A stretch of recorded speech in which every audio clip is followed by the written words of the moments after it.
and of course my colleagues and all protocols observed, good morning. I want to welcome you to Kenya School of TVET. We, of course, like welcoming you every time. This is your home.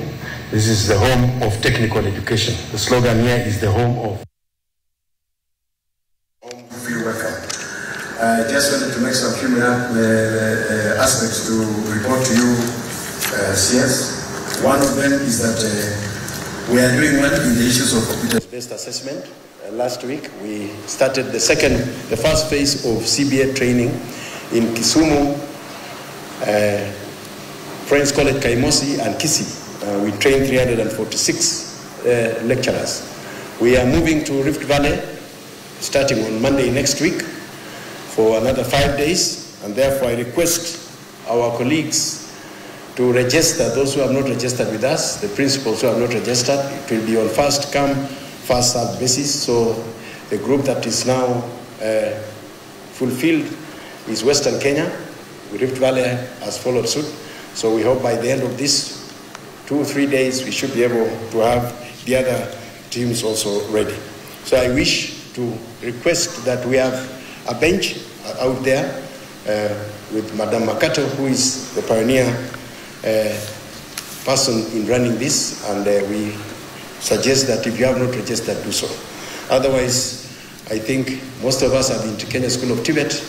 We have our washrooms at the back, and in case of any help, we have our team behind the other side. So with those remarks, allow me now to welcome the TVET SIDAC CEO, Professor Cecilia Kitaini. Thank you.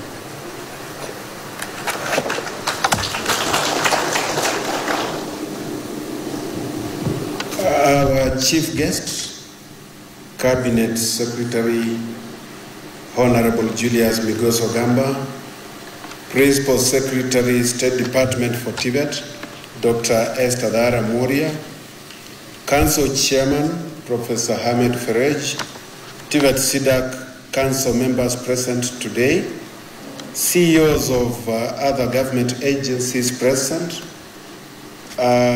Secretary TVET, directors and other ministry officials present, development partners, CATI chairperson, Mr. David Mwangi, CATI principals, staff of TVET SIDAC, invited trainees, ladies and gentlemen, good morning. Chief guest, before I make my short remarks, allow me to recognize the staff of TVET SIDAC who are present today in this function of releasing the assessment results for July-August series 2024. TVET SIDAC staff who are present, please, you may stand. Chief guest, the rest are in the field. We are having distribution of materials. We are also having the assessment of portfolio evidence happening, and therefore that is the lean staff who are available today. It is my pleasure, sir, to welcome you today and all of us as we gather to celebrate the release of July-August 2024 assessment series results. This is more than just a presentation of numbers and statistics. It is a moment to reflect on the incredible strides we've made in our revolutionizing of TVET sector in Kenya. Today, as we celebrate this milestone, I am particularly proud of the role that TVET SIDAC has played in driving the implementation of CBET. Over the last 1 year, since the full implementation of CBET, we've been on a transformative journey that has fundamentally changed the face of skills development in Kenya. Allow me, sir, to share some of the major achievements that TVET SIDAC has realized during this period, which speak to the core of our mandate and our vision for a dynamic, inclusive, and future-ready workforce. Number one, sir, is the development of 450 competence-based curricula that we've done in collaboration with various industry stakeholders across the key sectors of our economy. This has ensured that trainees are getting gaining skills relevant to the industry, aligned with both local and global market demands. Secondly, sir, we've had a comprehensive review of national occupational standards that has happened within the course of 1 year, and this was done in collaboration with TVETA, national polytechnics and industry stakeholders, so that we were able to review 153 national occupational standards. TVET SIDAC, having the core mandate of curriculum development, will now embark on the crucial process of curriculum review, informed by the harmonized occupational standards and the labor market information. TVET SIDAC appreciates the State Department of TVET, TVETA, KNQA, national polytechnics, and most importantly, the industry that was involved in harmonizing the occupational standards. The plan is to have inclusivity and collaboration with all relevant stakeholders to ensure that our curriculum answers to the gaps in the labor market, locally and globally. We shall work with all national polytechnics in this development of curriculum to avoid unnecessary duplication. Sir, we hope that this process will start in Q3 of 2024-2025 financial year. Number 3 is that we've had review of the basic units, where TVET SIDAC has incorporated the reviewed basic units in all our courses. And this has happened with the September intake. So the updated curriculum, which we've rolled out already, has been uploaded on the portal for instructions and institutions to purchase. The implementation will drastically reduce assessment fees from where it is currently. Number 4 is we've had registration of contracted professionals, where we made an advertisement that our trainers in the different institutions might apply. We had 2,235 applications, out of which 1,569 were successful and were approved for engagement. We communicated to all those who are successful and otherwise, so that they may improve on what was required, so that when we make another call out, we shall engage more as our numbers increase. Number 5 is we've had successful rollout of recognition of prior learning. With the support of ILO Chair, TVET SIDAC has developed RPL assessment and certification guidelines, which provides opportunities for workers and industry practitioners with informally acquired skills to be assessed and certified, thus broadening the access to formal recognition of their competencies. TVET SIDAC is collaborating with all TVET institutions in this country to conduct RPL assessment.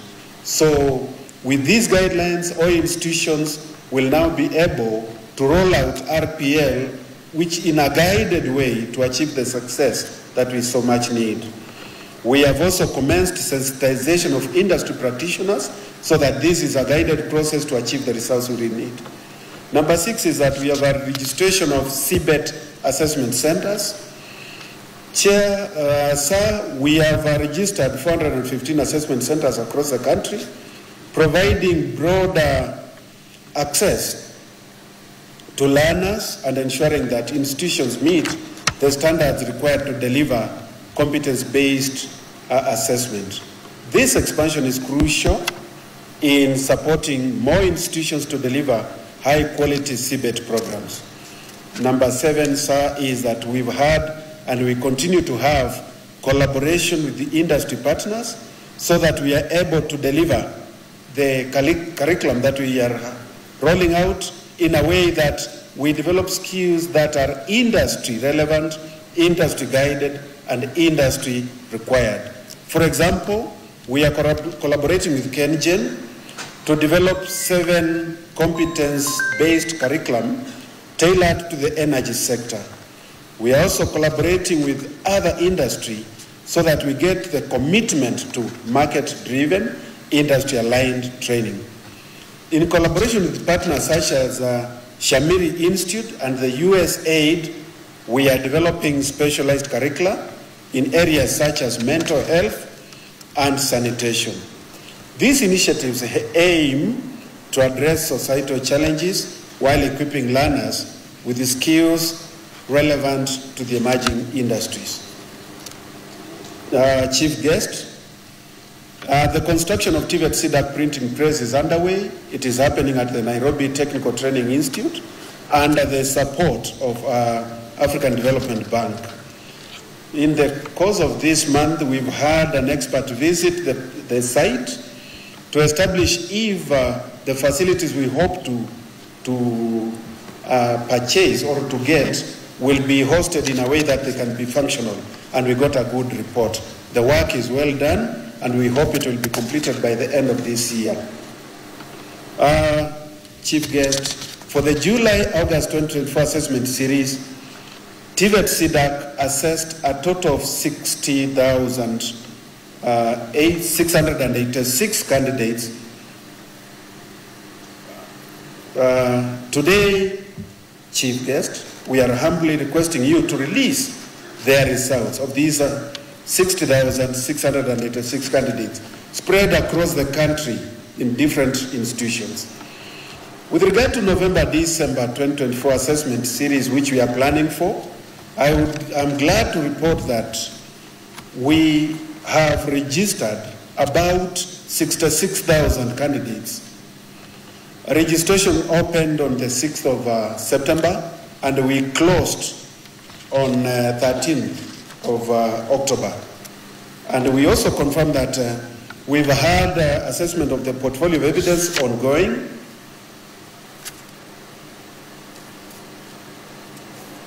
We've had assessment of the portfolio of evidence ongoing, and we confirm that that exercise is ongoing very well. And we shall have the written assessment starting on the 4th of November 2024. With regard to ISO certification, sir, TVET CDAC appreciates the support that we've received from ILO, because they have committed to support us in the establishment of our ISO certification in both ISO 9001-2015 and ISO IEC 27001-2022, which is the Information Security Management Systems. These will go a long way in increasing our credibility as a qualification awarding institution. Chief guest, at TVET CDAC in our main office at APSA Towers, we acquired additional space in the 9th floor, and we've managed to subdivide it for office space. Our staff are now well accommodated in that space, and we hope one of these days we shall invite you to come and see where we are abiding, and you also open the space for us. Sir, we are looking forward to the future. We remain steadfast in our commitment to making CBET an even more transformative force in Kenya's education and workforce landscape. Our vision is to continue improving in relevance, in quality of the curriculum we do develop, in training, and in our assessment processes.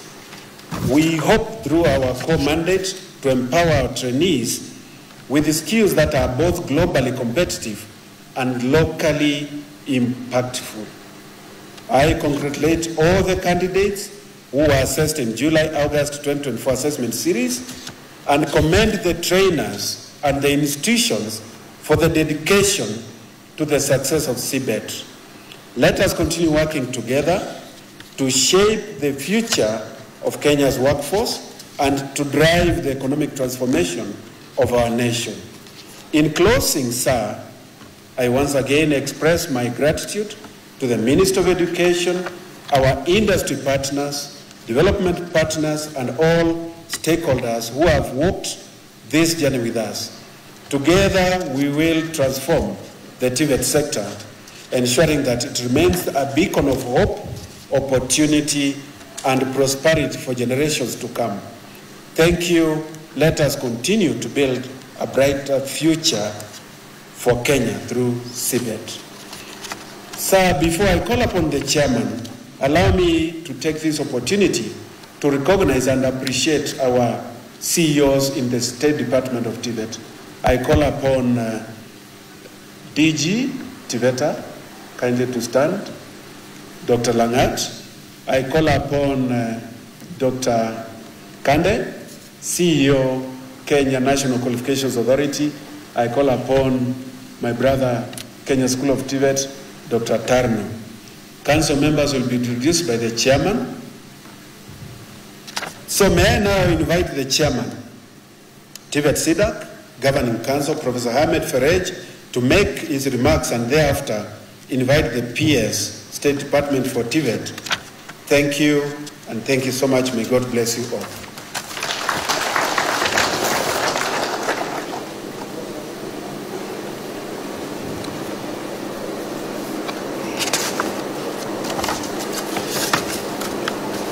Cabinet Secretary, Honorable Julius Ogamba, the Principal Secretary, State Department for TVET, Dr. Esther Moria, TVET SIDAC Council members, the CEO, Professor Kisilu Kitainge, CEOs of other government agencies present, directors and other ministry officials present, development partners, if any, distinguished ladies and gentlemen.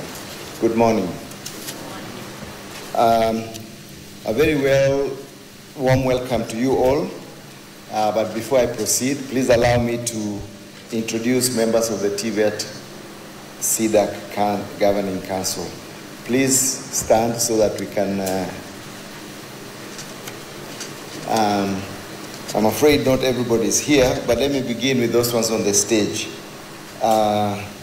Immediately on my left is Mr. David Mwangi, who is the principal of Nyeri National Polytechnic and also the chairman of CATI. Thank you, Mr. Mwangi. Far end is Dr. Kipkurui Langat, who is the Director General of TVET Authority. Lois Kuto, who is the principal of Rift Valley Technical Training Institute, is not with us today. Ms. Florence Suji, she represents industry. Dr. Masi Mwaniki. Dr. Mwaniki represents technical universities. Mr. Nyamai Wambua, industry representative. And Professor Kisilu Kitainge, who is the CEO and ex-officio member of the SIDAC Council. Our chief guest, ladies and gentlemen,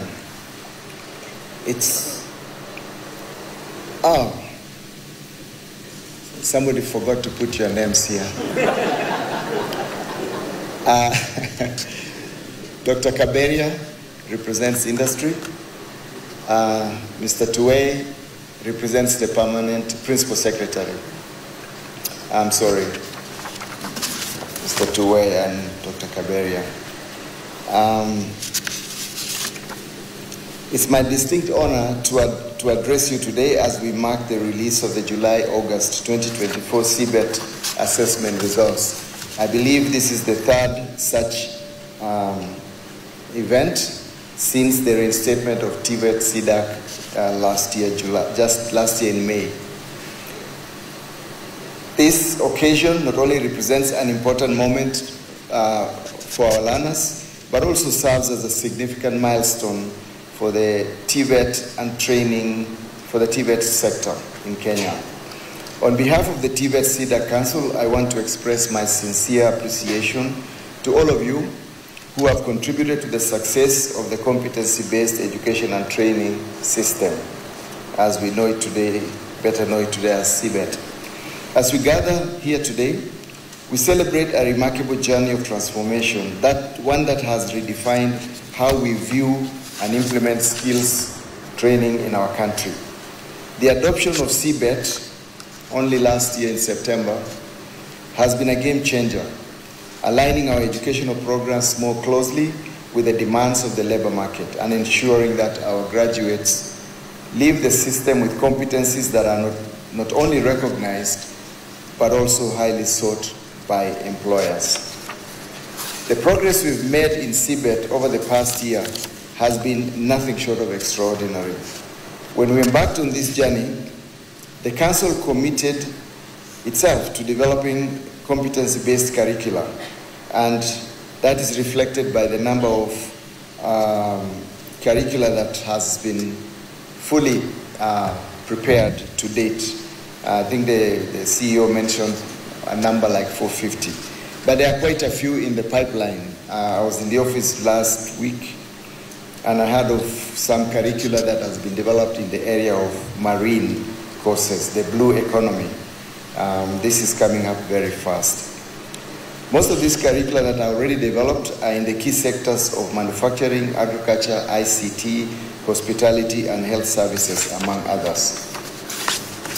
The CBET system is fundamentally about quality, relevance, and flexibility.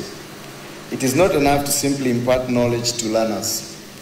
What CBET does is ensure that individuals acquire the practical skills, attitude, and competencies required to perform effectively in their chosen careers.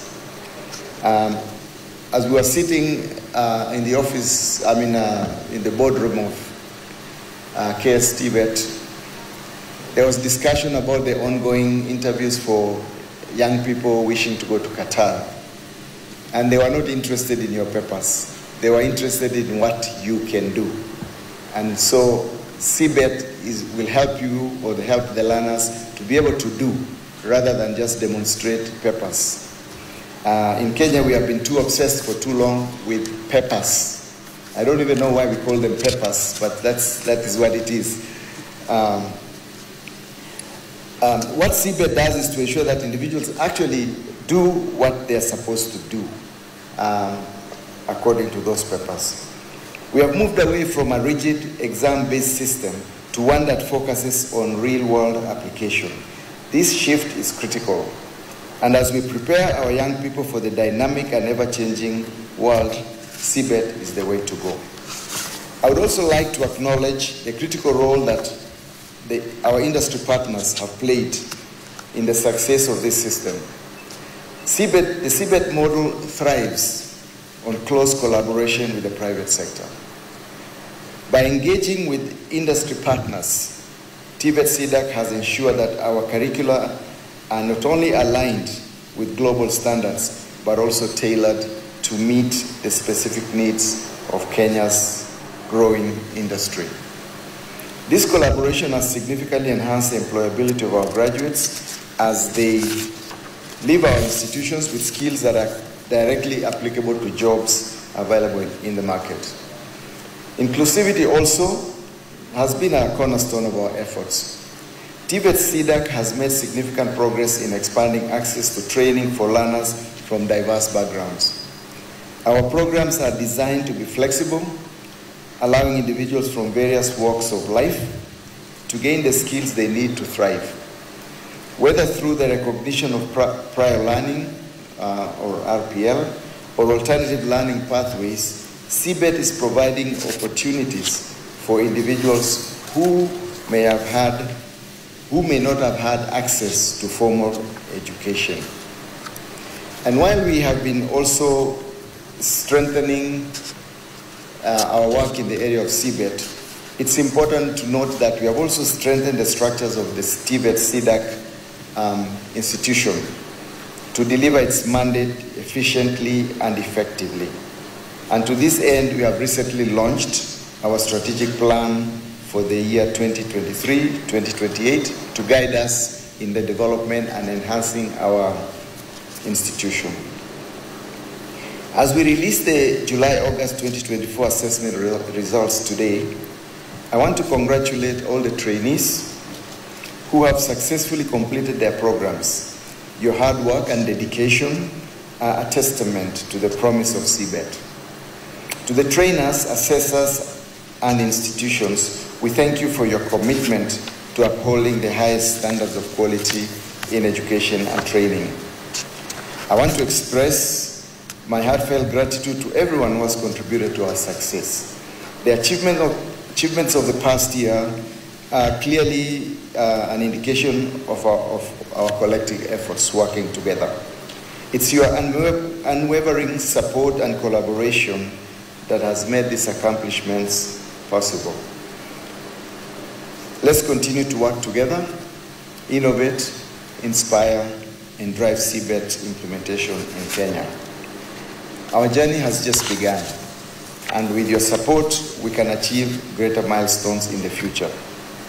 I also wish to take this opportunity to thank the government through the CS, the PS, for their enduring support to TVET CDAC. This support has been crucial in the establishment of TVET CDAC and its rapid growth in the last 1 year. Ladies and gentlemen, in finishing, it is now my great pleasure to invite our PS, Dr. Esther Moria, to make her remarks, and thereafter to invite our chief guest, the Cabinet Secretary. Thank you, and may God bless you all.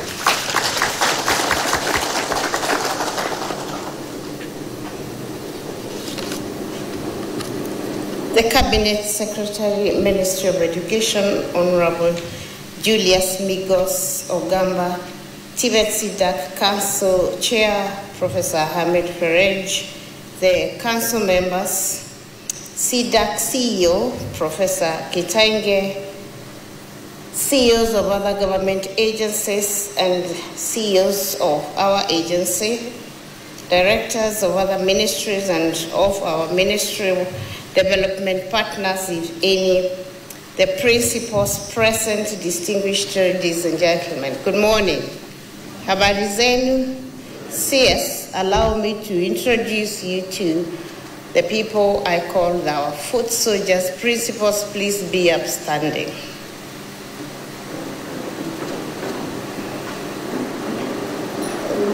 CS, these are the few principals who have managed to be here today, and without them, we wouldn't be here.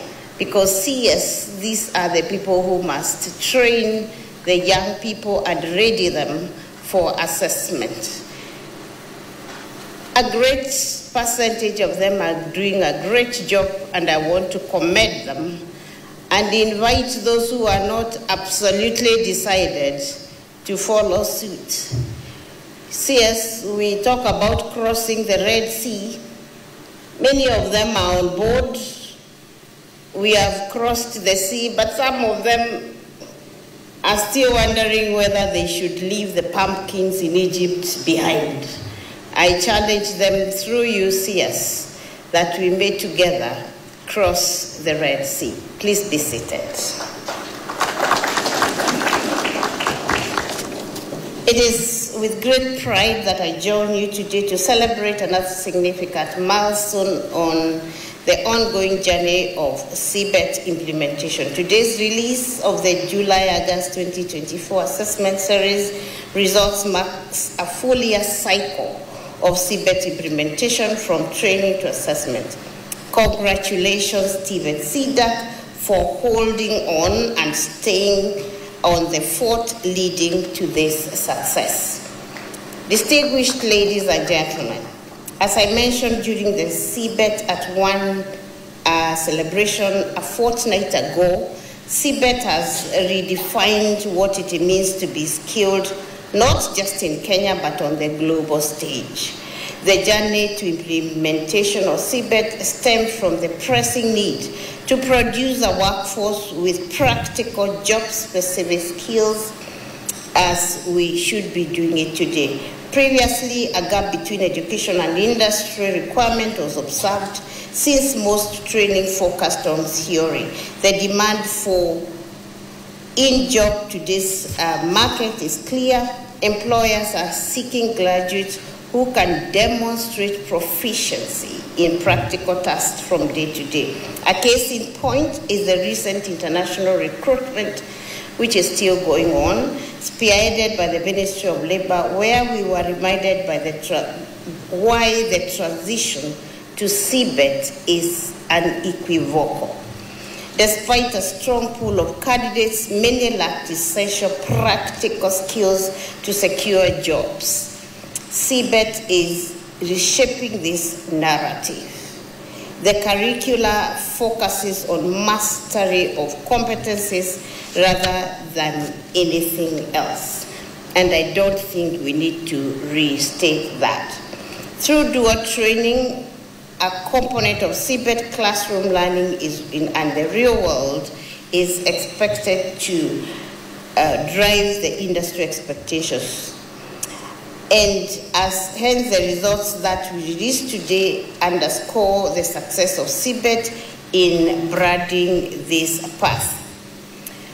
As I conclude my remarks, CS, allow me to extend my appreciation once again to TVET CDAC board, management and the fraternity for the resilient dedication to ensuring that the assessment is conducted as required and results released within time.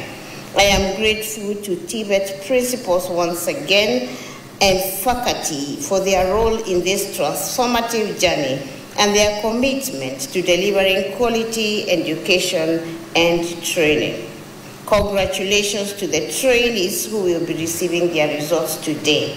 I am confident that you will make a meaningful impact in your respective fields, and I urge you to remain lifelong learners, always seeking to improve your skills and adapt to the changes around you.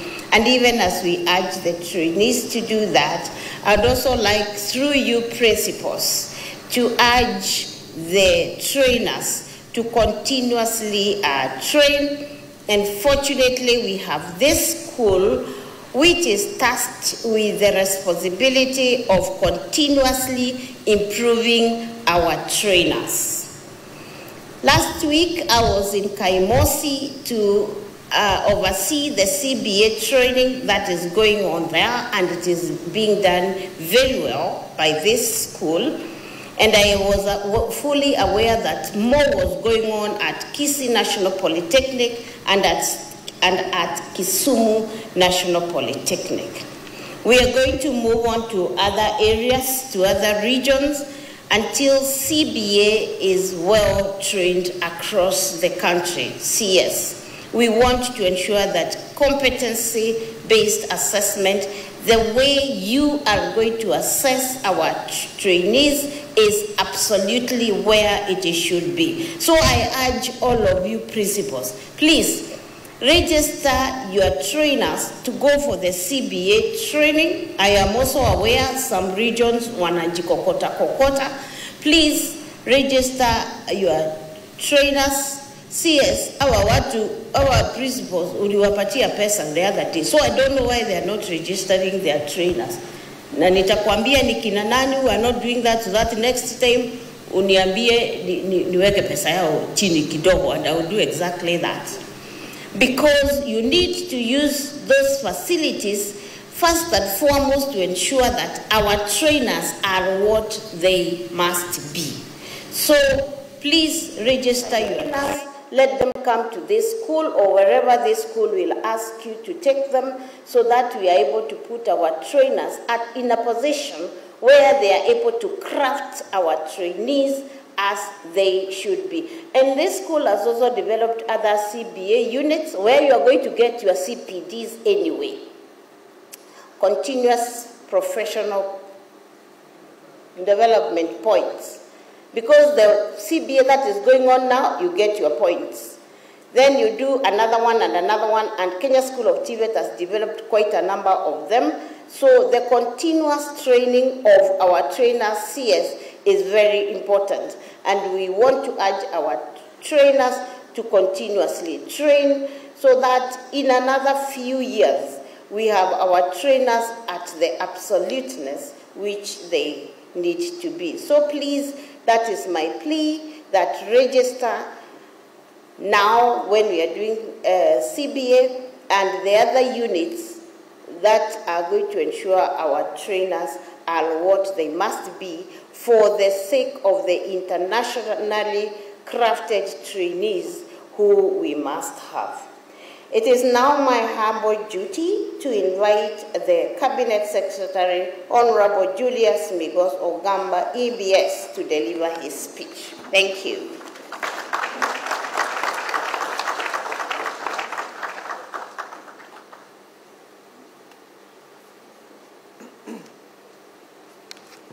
Please be seated. Thank you, PS.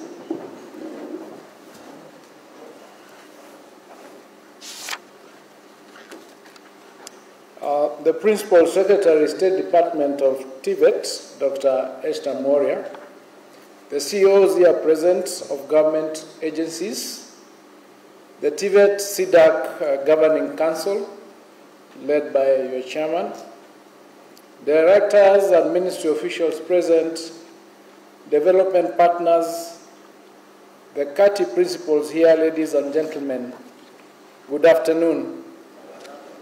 I started the day by going to supervise the release of the KPSI exams that we started today, very, very early. And I wish to take this opportunity once again to wish all the candidates success in the exams and to know that 60% of their assessment is already in their portals. This assessment is a 40% part, so it shouldn't worry them too much. They should be able to do well because they've been prepared very well. After that, ladies and gentlemen, I went to the University of Nairobi where they are launching their Research and Innovation Week. And that is why I came a bit late. My apologies for that because that program took a bit longer. And then here I am to officiate the release of this exams or this assessment from SIDAC, CBET. Why I gave that story is because of how busy this day was. I would have said I'm not going to be able to make it here so that my peers could preside over it. But because of how important TVET is to us as a ministry, we decided that somehow we will make sure that we attend because this is a very, very, very important function. TVET is actually the master key, as you know, not just the key, the master key. And if you saw the number of our people who went to be interviewed these last 3 days through the Ministry of Labor for the overseas jobs, I think 90% of those students who have been taken, those guys who have gotten the jobs, are our trainees. We trained them. And the interview was simple, like the chairman said. You will come, you will say, my name is Julius Ogamba, I am a doctor, and they'll give you a patient and an injection or something like that, so that you are able to show that you actually know what you are talking about, not just having the papers. That is why you are so important in what you are doing for this country. And as I mentioned in Meru, when we were together, I said we need to find a way of moving our trainees from the 450,000 or so that we have to at least 2 or 3 million because they are out there. So we must work extra hard to ensure that we raise those numbers because it is only through TVET that we are going to see this country change. It is a pleasure to be with you here today as we release the results of the July-August 2024 CBET assessment series. This is an occasion for celebration, for reflection, and above all, a reminder of the transformative journey we have embarked upon in technical and vocational education and training here in Kenya. Today, we not only release assessment results, but also celebrate our shared commitment to ensuring that Kenya's young people are equipped with skills that meet both national and global job market demands. Ladies and gentlemen, as Cabinet Secretary, I see each day how deeply Kenya's growth and prosperity are linked to our youth's ability to contribute in meaningful ways, and this means making certain that the training we provide is relevant, practical, and designed for the real world. Competency-based education and training is the foundation of this approach, and the remarkable progress we witness today is thanks to the hard work done by many, including the TVET SIDAC, our partners in industry, our dedicated trainers, and our trainees themselves. The government has committed to making TVET one of the pillars of Kenya's Vision 2030 and the bottom-up economic transformation agenda. In this respect, we have implemented several key initiatives designed to strengthen the TVET sector, widen access to training, and improve the quality of our programs. One of our foremost commitments has been to increase budget allocation to TVET. Quality education requires resources, and we have prioritized funding for TVET to support infrastructure development, provide modern equipment, and enable training of our educators. In expanding TVET institutions nationwide, we have also placed a particular focus on ensuring that every Kenyan, no matter their region, can access highly quality technical education. Today, we are seeing the results through more young people enrolling in TVET institutions and more communities now having access to specialized programs in growing sectors like ICT, manufacturing, and construction. Beyond facilities and funding, the government has fostered critical partnerships with the private sector. These collaborations are essential in ensuring that our programs remain responsive to industry needs. When industry actively participates in TVET through internships, apprenticeships, and curriculum input, our graduates gain the skills and experiences that make them valuable contributors from day one. These partnerships are instrumental in bridging the gap between education and employment, and they are a testament to our joint commitment to a skilled Kenya. Ladies and gentlemen, since the decision is to fully implement CBET, we have taken concrete decisions and actions to embed this approach in every level of technical training. The government, through TVET SIDAC, has spearheaded the development of over 400 competency-based curricula, all developed in close consultation with industry experts to ensure that every skill taught is directly applicable to real-world job roles. A key part of CBET's success has been the recognition of prior learning. This initiative has enabled many skilled Kenyans, particularly those whose skills were acquired outside formal education, to receive certification that reflects their competencies. RPL is about inclusivity and opportunity. It provides a pathway to workers to access formal employment, to have professional advancement, or further training. Through RPL, the TVET system is providing recognition to all talents and contributions. I encourage all institutions to register as RPL's assessment centers with the TVET authority. Quality is at the core of our education reform. Therefore, we have invested heavily in the training of our TVET trainers and assessors. Through partnerships with international organizations, we have conducted extensive capacity building programs that ensure our trainers understand and apply CBET methodology properly. Our trainers are now adequately prepared to deliver the competency-based training effectively. Ladies and gentlemen, as CBET gains momentum, the government has established rigorous quality assurance mechanisms to maintain consistency and high standards in our training programs. With each assessment cycle, TVET SIDAC and the Ministry of Education ensure that every program meets the rigorous requirements expected by employers both locally and internationally. Sustainability is an increasingly important focus in education, and CBET is no exception. In line with Kenya's commitment to sustainable development, we have integrated green skills and environmental awareness into the CBET curricula.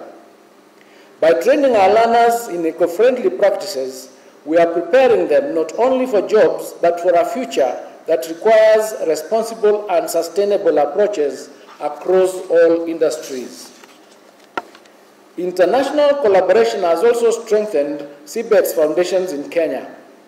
Our partnerships with organizations like the International Labour Organization and the World Bank have provided both technical and financial support. These partnerships allow us to learn from global best practices, position Kenya as a leader in competency-based training, and it also helps to expand opportunities for our learners on the international stage. Ladies and gentlemen, now to the event of today.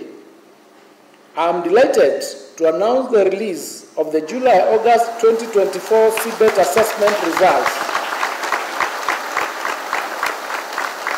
This assessment diligently carried out from 8th of July to 9th August 2024 across 252 TVET assessment centers.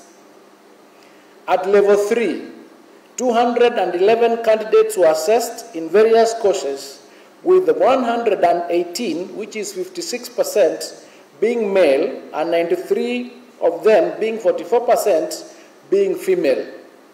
The National Skills Certificates comprised 18 qualifications with 157 units of competency.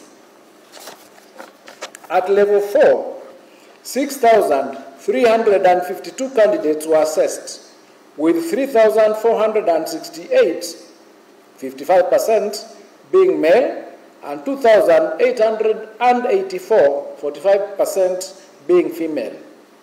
The Artisan Certificate comprised 42 qualifications with 472 units of competency. At level 5, 22,842 candidates were assessed, with 10,644 being 47% male and 12,192, 53%, being female. The Craft Certificate comprised 70 qualifications with 899 units of competency. At level 6, 30,170 candidates were assessed, with 15,871 being 53% being male and 14,294, 47% being female. The Diploma Certificate comprised 96 qualifications with 1,401 units of competency. Overall, ladies and gentlemen, 59,575 candidates were assessed in 226 qualifications across all levels, with 2,929 units of competency. This figure, ladies and gentlemen, represents a remarkable 196% increase from the November-December 2023 assessment. I think you need to clap for CBET. I commend the Office of the Principal Secretary, TVET, for this exponential growth of candidature, evidence of the successful implementation of the CBET curriculum. Ladies and gentlemen, as we look to the future, our journey is far from over. The government is committed to ensuring that CBET continues to evolve, to remain relevant, and drive the economic transformation of Kenya. With emerging technologies, a globalized job market, and the increasing importance of sustainability, we will continue to adapt our training to prepare Kenya's youth to the careers of tomorrow. To the learners receiving the assessment results today, let me say this: your success is Kenya's success. Your hard work, determination, and skills will shape the future of this country. I urge you to continue learning, to continue growing and adapting to the world around you. You are well prepared and you carry with you the skills that the Kenya economy needs to thrive. Thanks to our trainers, to our assessors, and all industry partners for your dedication to this work. The transformative power of CBET would not be possible without you, without your hard work, and without your expertise and your commitment to excellence. I extend my deepest gratitude to the TVET CDAC led by Professor Ahmedi Fereji. Your efforts have brought CBET to life, and the impact of your work will be felt by generations of Kenyans. Together, we are building a workforce that is competent, that is innovative and resilient, and ready to lead Kenya into a prosperous and sustainable future. Finally, we already released it, but it is again my distinct honor to officially release the July-August 2024 assessment results. Thank you, God bless you kwa hiyo kazi nzuri mmefanya. Thank you very much.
Our chief guest, we have invited a few students to represent the rest and be awarded their certificates by you, sir. So I now call upon our students who have been selected from different institutions to move to the chief guest for the award of certificates as follows. We have Maureen Mudhoni Ngunjiri, who is receiving a certificate in sustainable agriculture for rural development level 5 from the chief guest.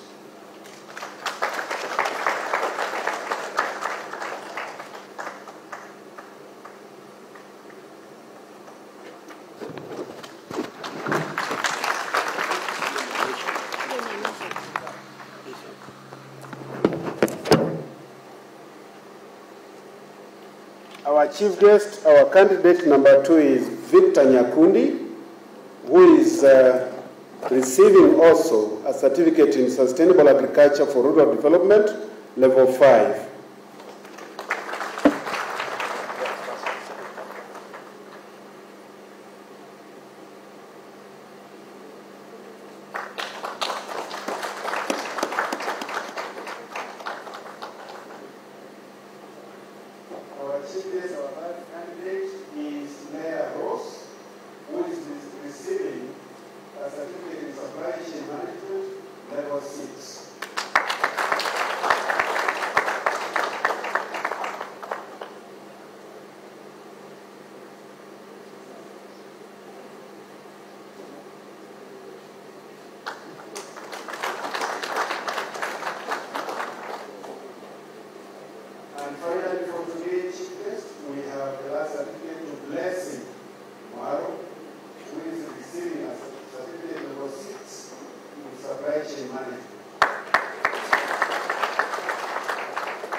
Thank you, sir. That is the list of invited candidates for today. While you take your seat, Chief Guest, allow me to recognize we had invited other CEOs from different organizations who are present with us today, not from the State Department, CEOs from other organizations who may be here, invited CEOs from other organizations.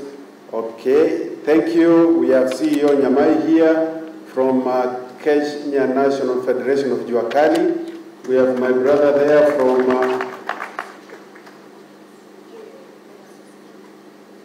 Kenya Association of Manufacturers. Thank you so much. Allow me also, Chief Guest, to recognize our development partners, representatives who are here. ILO, GIZ, we had invited them. Thank you. Allow me also to appreciate industry practitioners who may be with us today. Industry practitioners, thank you. Chief Guest, I know we have representatives from the government TVET institutions who are called upon by the PS. We also have private institutions that offer CBET in this country. Do we have representatives from such institutions, private institutions? Yes, our role of CBET is happening in both government and private institutions, and we appreciate them. Some are in the Ministry of Health, others in mental health, and we appreciate you. Universities also have TVET. At this point, sir, allow me now to call upon Dennis Onsarigo to offer a vote of thanks.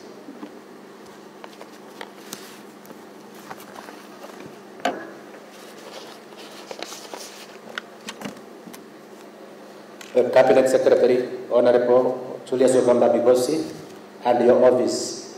From TVET SIDAC, we want to appreciate you so much for allowing to grace this special day. We thank you so much.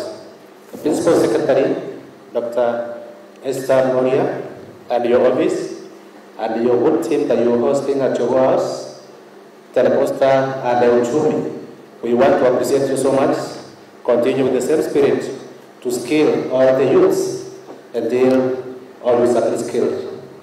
The Chairman, TVET SIDAC, Professor Ahmed Courage, and your council members, we thank you so much and appreciate your leadership.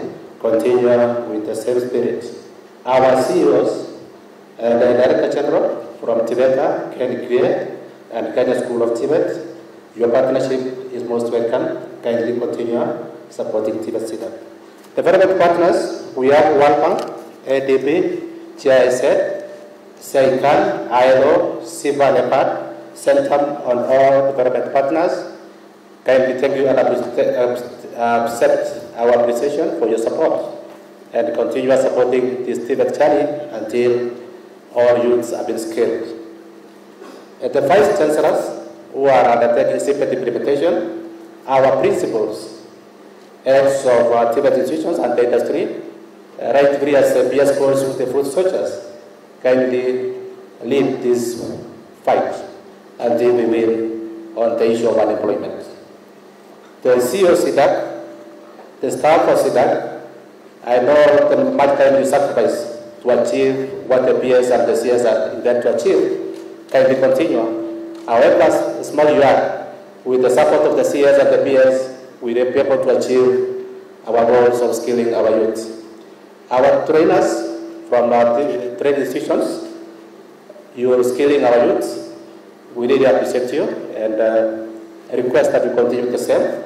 Our trainees, especially starting some sort of mandate from TVET SIDAC, we wish you the very best and success in your November-December assessment series. Kenya School of TVET, led by Dr. Terno and your staff, we want to appreciate for hosting us and kindly continue hosting us until this journey is complete. And then our friends finally from the fourth estate, we want to appreciate you and most welcome. As you go back, may the good Lord be with you. Thank you so much. Thank you so much, Dennis. May I now request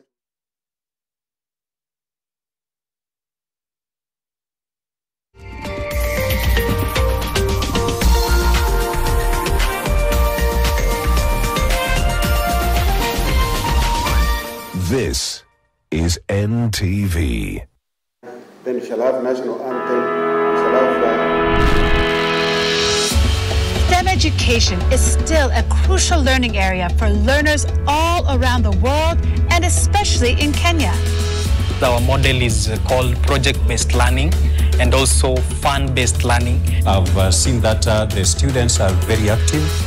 Yeah, they are paying much attention and in fact they are enjoying. But what does it take to sustainably deliver STEM education? Ideally, if you want to be able to get STEM and everybody involved, it means that you really have to get public-private partnerships between the people. Join us this Monday on NTV at 7:30 p.m. as we explore this important topic. Angela just told me she was expecting my child. She wanted to blackmail me. I had to make her realize that I absolutely have no more feelings towards her. Your ability to tell lies is incredible, Alvaro. I'm telling you the truth. Why does everything have to be so difficult? Angela, my dear, it'll be okay. Stop crying. That unborn child is a blessing to you. Your guy is obviously unfaithful. He was married to 2 women and one of them is now pregnant. If you're not going to help me, then stop meddling. Darling, please. Don't get in my way. You are the one.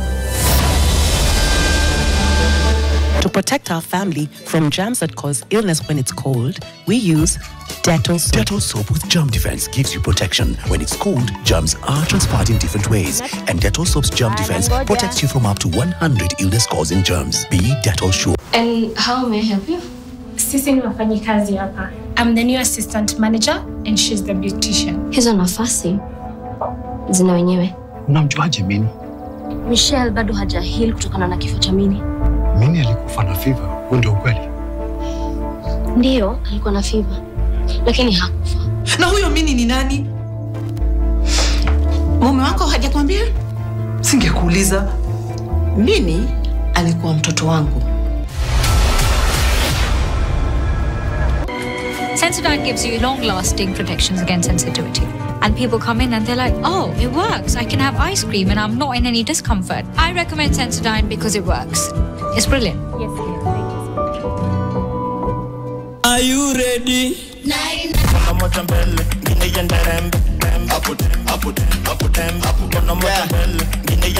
What's up?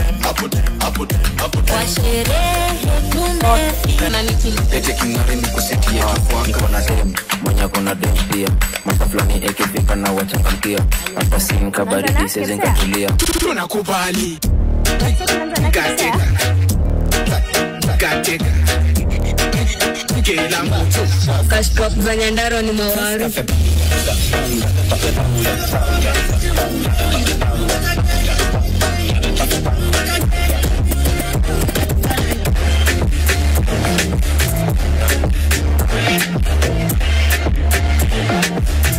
Only on NTV. I'm aware that I haven't been a good father to you. Father. Kelly, please. You can't let them lock me up. I told you my father has no means to pay for all of it. Then let him realize that, so he can understand his mistakes. I will not abandon him like what you did to Nikolai!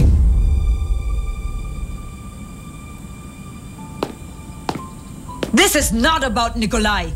You're so wrapped up in your little world of rules and judgments that you have already forgotten how to be human. I said enough!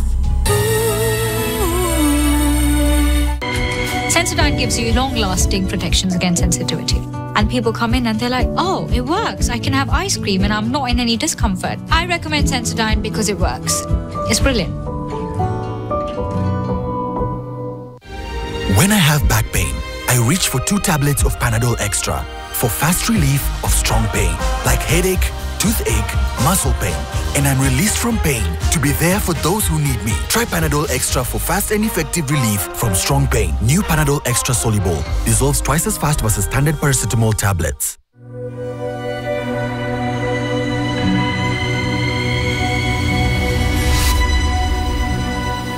People come to me and they say they get discomfort when they have ice cream. Can you imagine that? Avoiding having cold ice cream. Sensodyne gives you long-lasting protections against sensitivity. And people come in and they're like, oh, it works. I can have ice cream and I'm not in any discomfort. I recommend Sensodyne because it works. It's brilliant.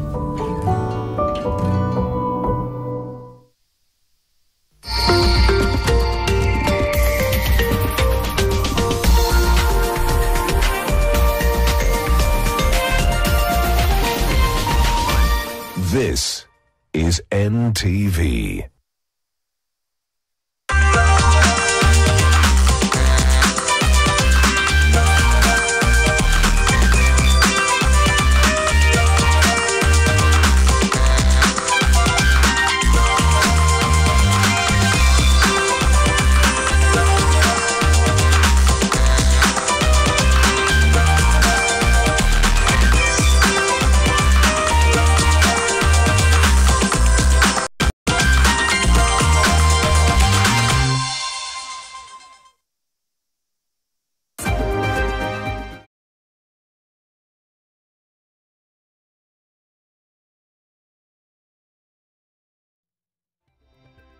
Ni mchana wa mkesha wa hatma ya naibu wa rais Rigathi Gachagua, ambapo hapo kesho watakuwa na walika wa Kenya wote pengine kupitia macho ama mitandao kujua hatma yake, wakati mahakama kuu ya Milimani itakuwa inatoa mwongozo kuhusu masaibu ya naibu wa rais aliyeng'atuliwa bungeni. Na bila shaka katika meza yetu ya NTV Adhuhuri tutakuwa tumekuandalia makala speciali pamoja na wageni studioni ili kuweza kufuatilia hatma hiyo. Lakini kwa siku ya leo ni mimi na wewe tu, nikukaribishe kwa moyo mkunjufu kwa kuungana nami katika meza yetu ya NTV Adhuhuri. Naomba tuandamane hadi tamati. Mimi ni Lois Wangoi. Tunaanza na taarifa ya tanzia, mtazamaji wangu, ambapo hali ya hatari imetanda ama hali ya taharuki imetanda katika kijiji cha Mundeku, eneo bunge la Butere katika kaunti ya Kakamega, baada ya genge la majambazi waliokuwa wamejihami kwa silaha butu kuwashambulia na kuwaua watu 3 kinyama, huku wengine wakiachwa na majeraha mabaya. Frederick Mwitiriri anatufungulia jamvi na taarifa hiyo ya simanzi. Ni usiku ambao umekuwa mrefu kwa wakazi wa Mundeku hapa Butere, kaunti hii ya Kakamega. Usiku kucha mayowe yalisikika kona zote za kijiji hiki baada ya genge la vijana zaidi ya 20 kuingia hapa kwa kishindo na kuanza kutekeleza unyama huo. Hapa ni majonzi na kilio. Mimi nilikimbia huko, nikamkuta mtoto bwananga amekufa. Nikaangalia kabisa, nikamsongeza mahali alikuwa ameanguka huko. Tamu ilikuwa tu tamu. Eskulus. Watu 3 wamekufa kwa familia moja. Lakini hawakuanza kwa kuua. Mwendo wa saa 7 usiku, majambazi hawa walianza hapa soko la Mundeku, ambapo walikuwa wamefika kutekeleza wizi kwenye maduka soko hilo ambalo ni ndogo. Walinzi walipowasikia walipiga nduru na mayowe, nduru iliyoamsha wenyeji. Security hayuko huku tu kabisa. Hata maduka sasa kila mtu ameogopa. Ukiambia hata soja akuja hapa, kila mtu anaogopa. Kwa sababu soja akikuja, nduru zikianza, wanaanza na hao watu. Watu wameogopa, kila mtu ameogopa hata kuja hapa kufanya kazi. Tunaajiri leo soja, kesho mtu anaogopa kwa sababu wakikuja hao ndio wanavamiwa. Wenyeji walipoamka na kuanza kuelekea ambapo nduru ilikuwa, hapo ndipo mauaji yalianza kutekelezwa. Inaaminika genge hilo lilichukua nafasi hiyo kuingia vijijini, genge lenyewe likipiga nduru kana kwamba ni wenyeji wa kijiji hiki, wakisema kulikuwa na wezi. Wakazi walipoitikia mwito na kutoka manyumbani, hapo ndipo walianza kushambuliwa kwa kukatakatwa. Sisi tulikuwa tukilala, tukasikia simu ikinini, wakatuambia ati uwezi. Sasa bwananga akatoka na mtoto wakakuja hivi kuangalia. Sasa wakakaa hapo kwa barabara kidogo, nasikia wanakimbia. Nikikataza mtoto wachana kuenda, akasema baba ameenda na mfuata tu twende tuone wezi. Na watu walikuwa wakisema ati ni watu tu wawili, wezi wawili tumeshika, kumbe walikuwa hao wezi. Vile mtoto wangu alifika ndiye alikuwa wa kwanza, ndio walimkata shoka akaanguka. Sasa babake kwenda kumtetea, yeye pia akakatwa mdomo, akakatwa na mkono, akaanza mbio. Nikakimbia nikaenda hapo kwa keti. Nakuta wengine wamelala hapo kwa mahindi hapo. Sasa tena nikafika hapa. Basi huko nikasikia nduru. Hapo anaka ameshakufa. Bwananga ameshakufa. Nikafanya nini? Nikateremka huko chini. Nikakuta bwananga amekufa. Walikuwa watu 3. Amekufa. Walikata kichwa. Basi ameanguka huko. Genge hili liliendelea kuvamia wenyeji. Yeyote aliyetoka nje alipatana na shoka au upanga na kusababisha vifo vya wenyeji 3 na idadi ambayo haijajulikana, wakiwa wamewachwa na majeraha mabaya. Walikuwa 3, mmoja anifikia. Nilikuwa na panga saa hiyo, ananiambia weka chini panga yako. Niliweka.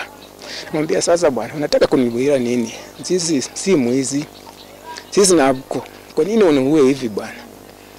Sasa ananiambia weka chini panga. Niweka chini panga. Kumaliza kuweka hiyo chini panga, alichapa na shoka kwa kijwa. Aliambia wenzake hawa, wewe tushamalizana naye, twende tumalizie wenye walianguka chini pale. Kilichosalia sasa ni kiwewe na kijibaridi, kwani yeyote anayeshukiwa kuzungumzia genge hili, wenyeji wanadai kuwa anatafuta usiku na genge hili na kulipiza kisasi. Uoga sasa umekita mizizi hapa Mundeku. Yaani ukikaa unakaa tu kama unatetemeka, unajua tu ya kwamba kesho pengine hautakuwa.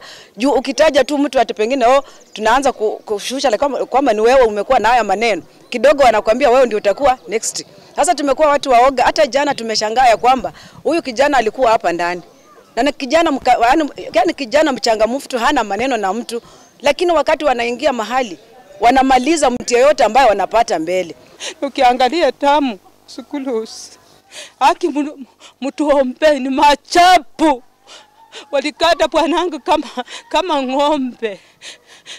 Hata siku ya kusema ukiangalia bwanangu sasa alikuwa anafanya tu hivi. Nikashinde natoka hapo niende wapi? Majangi inatuua. Mtu akisonga katoka huko kwenda huko ndio walikata mtoto wake. Ilikuwa machapu. Bwanangu alitoka hapo. Akienda kulikuwa nafikiria ndio atapona, lakini ameshaenda. Mtuombe sukulusi, mtuombe. Tukio hili limetokea baada ya kisa sawia kufanyika eneo la Emureko, eneo bunge hilo la Butere, miezi miwili iliyopita baada ya genge la majambazi kuvamia boma moja na kumuua kinyama mzee wa mtaa na nduguye. Frederick Mwitiriri, NTV. Asante Mwitiriri na Makiwa kwa familia zilizopoteza wapendwa wao. Tuangazie siasa sasa na viongozi wa upinzani ikiwemo Kalonzo Musyoka, Eugene Wamalwa, Maina Jenga na wengine wamekosoa serikali ya Kenya Kwanza wakisema inaongoza nchi kwa njia isiyofaa, huku wakikemea baadhi ya viongozi wakisema wanatumiwa na Rais William Ruto kupotosha Wakenya.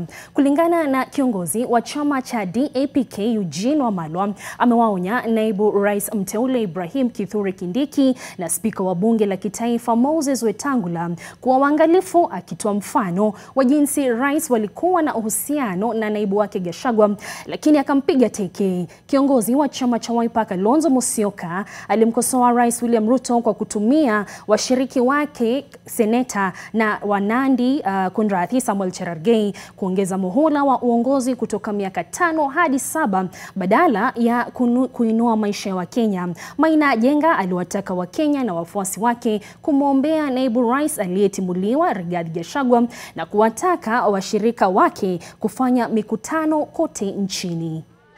Tena sasa wanasema wataonyesha Gachagua dust. Nataka niwaambie wenzangu mnaosherekea, akiwemo ndugu yangu Weta, akiwemo ndugu yangu Kindiki, wale mnasema mtaonyesha dust, wajue ya kwamba dust is constant. Asante mheshimiwa. Pamoja zakayoenda siende. Ati wanasema wageuze katiba.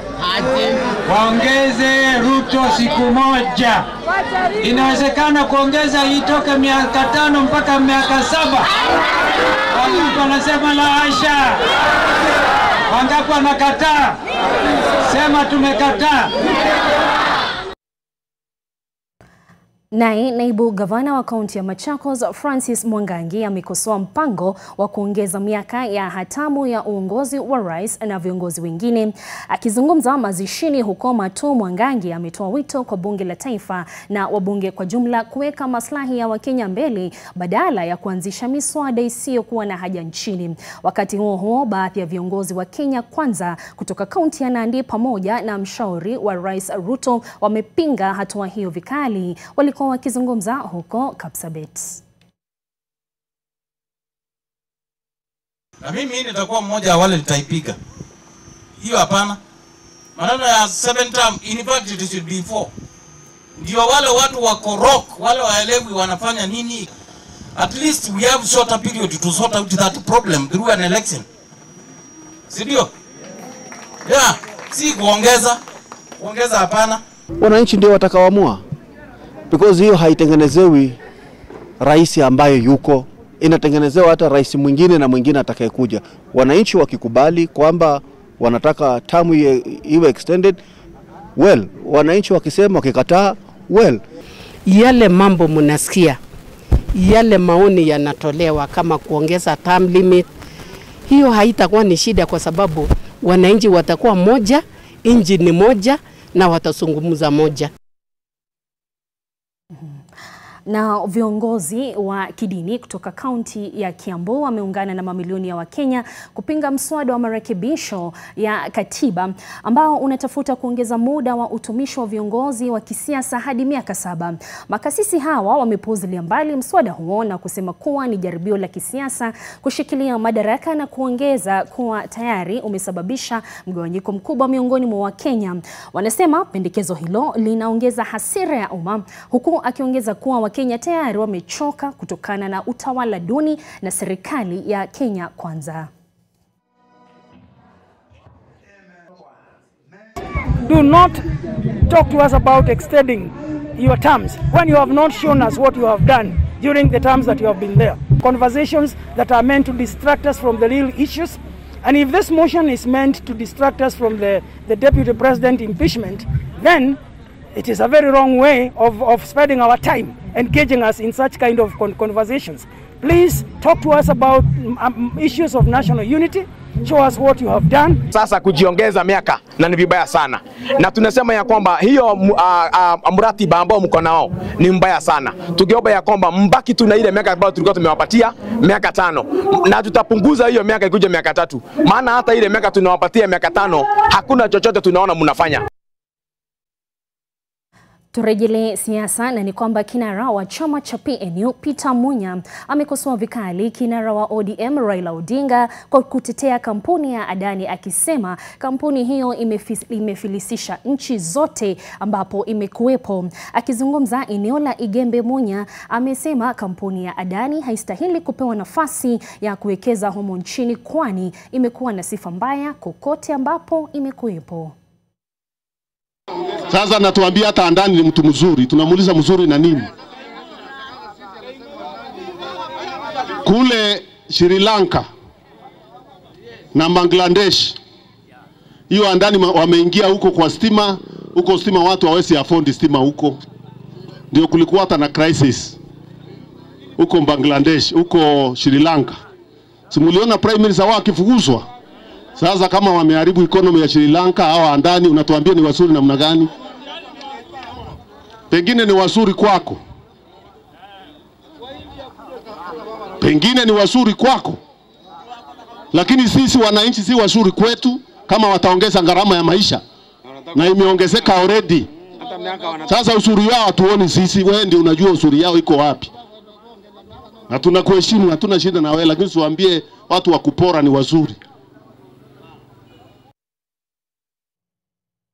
Baada ya maandamano dhidi ya serikali ya tarehe 25 Juni, janga lilitokea zaidi ya kilomita 300 mbali na Nairobi katika eneo la Bondo, kaunti ya Siaya. Siku hiyo, Henry Ochieng, mhudumu wa bodaboda mwenye umri wa miaka 38, alipata madhara makubwa baada ya kupigwa risasi akiwa katikati ya vurugu kati ya polisi na waandamanaji mjini Bondo, risasi iliyomwacha na majeraha na kubadilisha maisha yake kabisa. Zakari Nyakweba na taarifa hii. Tarehe 24 mwaka 2025 itakumbuka kama siku ambapo maelfu ya waandamanaji walivamia bunge kwa kishindo wakipinga mswada wa fedha wa mwaka 2024. Lakini kwa Henry Ochieng ilikuwa siku ambayo angependa kusahau. Alipokuwa akimsafirisha mteja katikati ya mji wa Bondo mchana huo, maisha yake yalibadilika ghafla. Risasi iliyofuatiliwa na polisi wakati wa makabiliano kati ya vijana na polisi ilimpata kwenye paja na kumwacha na majeraha makubwa. Sasa mimi natembea tu kwa barabara, lakini nimepata kama hii risasi imekuja kwa mguu. Sasa watu wa boda kama rafiki ndiye amebeba, nimepeleka huko kwa hospitali. Kufika huko daktari amesema risasi ameingia ndani kwa mguu. Jeraha hilo limemwacha bila uwezo wa kufanya kazi, likiongeza changamoto za kifedha ambazo yeye na familia yake walikuwa kukabiliana nazo tayari, na kumwachia mkewe mzigo wa kumlea mtoto wao mdogo huku akifanya kazi za vibarua. Sasa nimeenda hospitali, daktari amesema nilete 5,000. hamsini. Nilete hamsini alafu nitengeneze hiyo mguu yangu ichuma pone.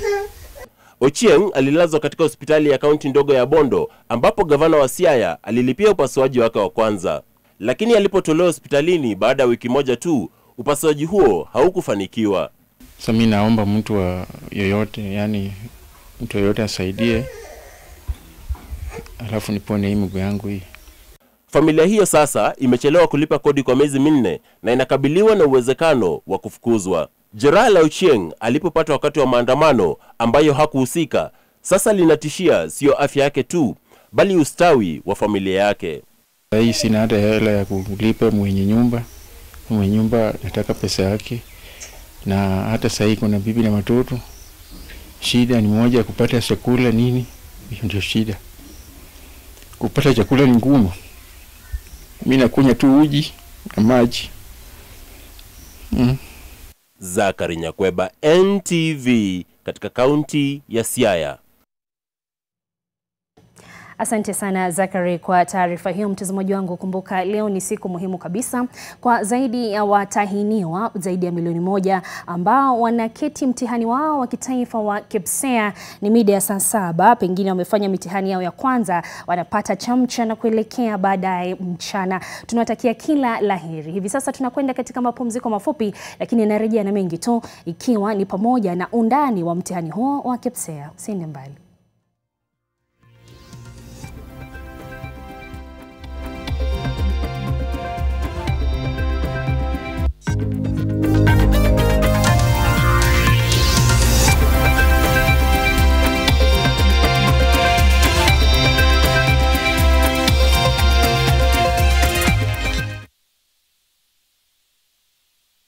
Dawa, tu vitu tudogo lakini hesabu mingi. 1 times 4, 3 times 2, 2 times.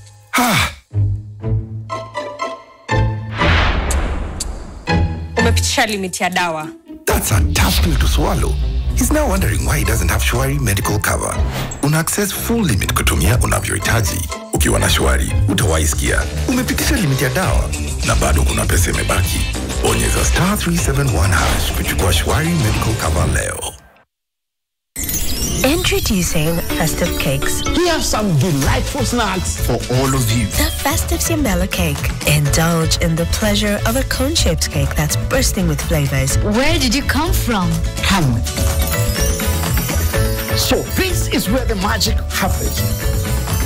This is for you kids. Festive cupcakes. Thank you. Perfect treat to share with friends and family. Now for your kids' school snacks, hakuna stress. Festive pink cakes. The perfect blend of sweetness and softness. And now this is for you, Dad, and your office mate. Festive pound cake. This sumptuous cake will leave you craving for more. Taste the magic with our festive cakes from DPL Festive Bakery. Delight with every bite. Global Tea and Commodities Limited is by far the largest tea exporter in Kenya and probably in East Africa as well. Our group has employed close to 1,000 employees. We face so much of challenges. One of the rainbows in the storm has been Apsa's TMO system. The facilities which we enjoy has helped us grow our business in the last year tremendously. And together we can write the next chapter of our story. I recognize the importance of teaching the young people in our society about SRHR so that they can go back into their own communities and advocate for these issues that affect them, their family, their sisters, their mom, their uncles, and also the younger generations that's to come. And I know most times we live in a society where issues around sexuality is shrouded in secrecy. So this was a nice, safe space where we could discuss these issues without any shame, without any discrimination, without anyone feeling bad for the views that they had.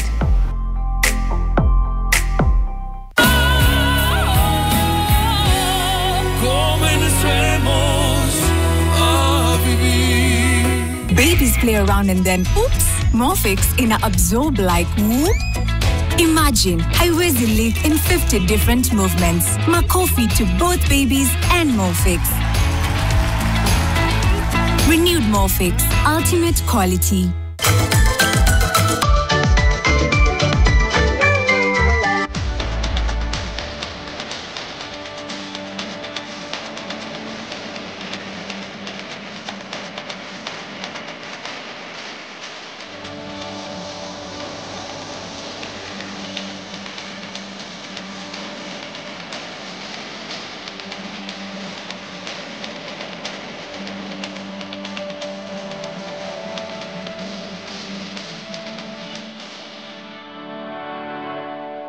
For decades, Mhasibu Sacco has been dedicated to financially empowering our members. Now, we are elevating our commitment to our members. As a newly regulated deposit-taking Sacco, Mhasibu is here for all professionals, offering secure and flexible products and services, all under one roof. Whether you're saving for a brighter future or investing in your dreams, become a member now and start your journey to financial success.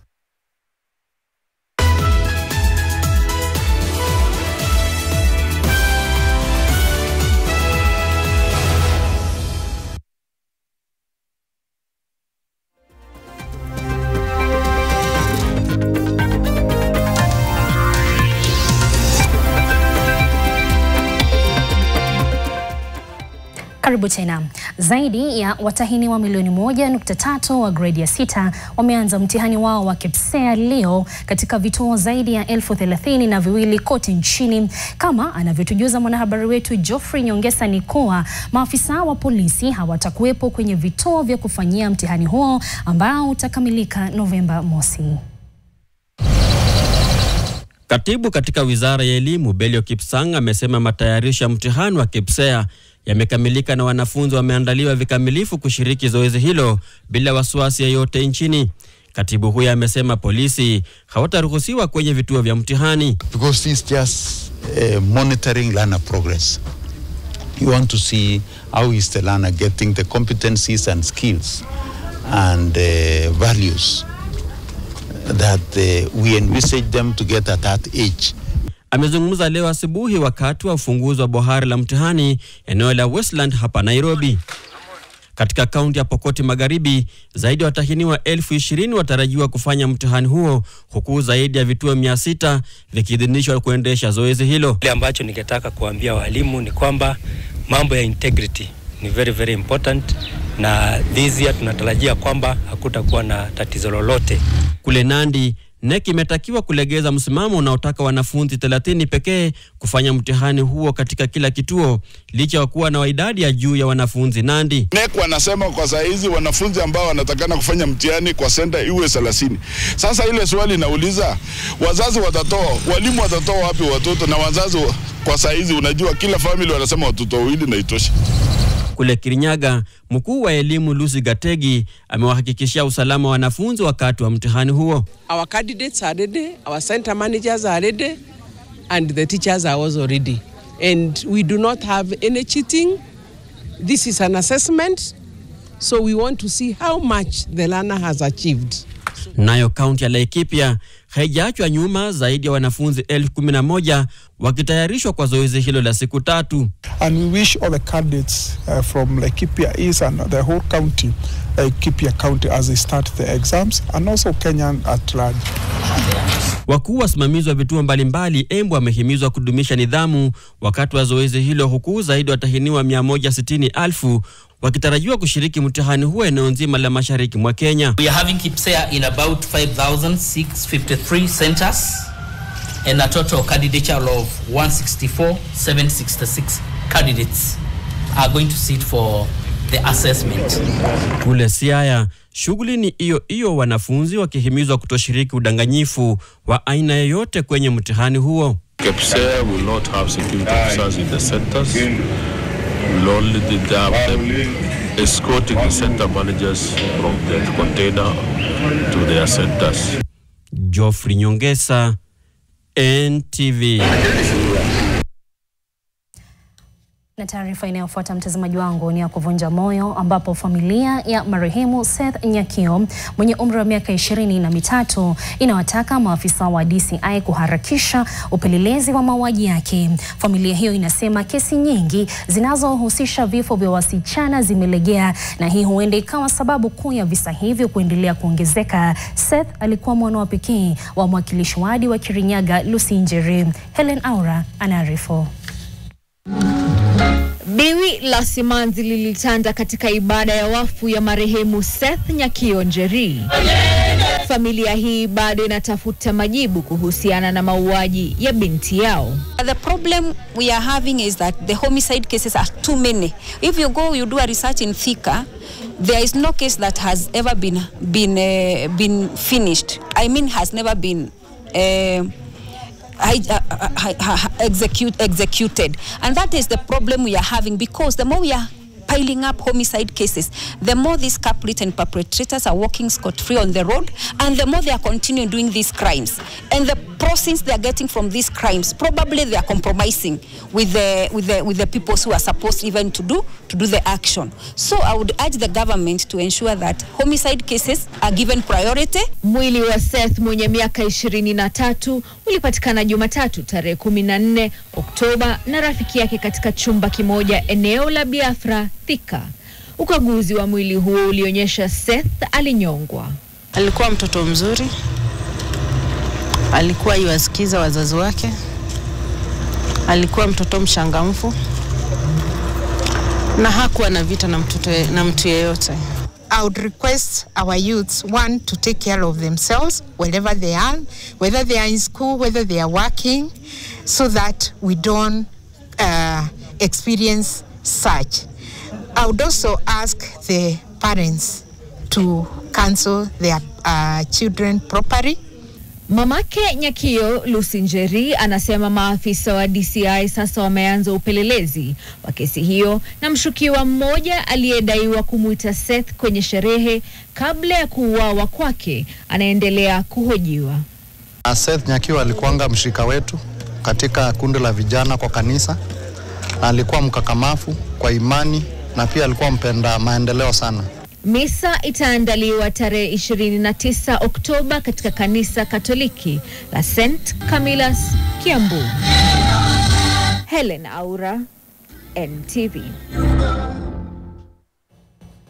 Tupate tabasamu kidogo sasa. Na wazee katika eneo la Thika, kaunti ya Kiambu, walikuwa na sherehe aina yake. Ni baada ya kikundi kimoja kutoka kanisa la Katoliki kuwapa sherehe na dansi kuwakumbusha zama zao. Ni kupe taswira ya hali ilivyokuwa wakati wa sherehe hizo maalum. Tazama. Ni densi za kujikumbusha ujana wao, miaka ambayo ilikuwa zama zile, na hapa walicheza kwa utaratibu ikizingatiwa uzee wao kwa sasa. Walipamba sherehe na tabasamu za uzeeni zilizojaa nyuso ambazo zimekula chumvi kiasi chake, lakini zilizojaa furaha, huku wengine wakivunja mifupa bila meno. Hawa walipata nafasi ya ulimbwende ambapo walipambwa nywele za kichwani na ambazo zilipendeza, kwani zinachanganya rangi ya nyeupe na nyeusi. Hawa nao walipata utunzaji wa mikono almaarufu manicure. Wazee hao wanasema changamoto zao kwa maishani baada ya kuwa wakongwe ni umaskini, magonjwa ya uzeeni pamoja na kutelekezwa na wapendo wao.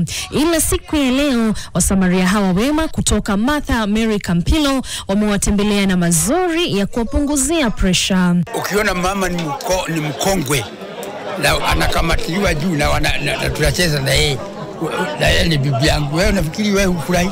Ikiwa unatengenezwa nywele unafurahi, unatolewa nywele inapomolewa unachonwa tena. What we have done is that with them we have started different groups. There are those who are making sweaters, because we realize that there are those who are making sweaters. Aidha, wazee hawa walipata mafunzo ya kujiliwaza pale nyumbani, kwa mfano ushonaji. Tunaketi chini, tunashona, tunakuwa tukitegemea hizi vikabu ili ziweze kutusaidia. Wazee hawa wanasema taifa lina changamoto kuwatunza wazee kati yao ili kuwapa raha katika siku zao za mwisho duniani. Lois Ongoi, NTV.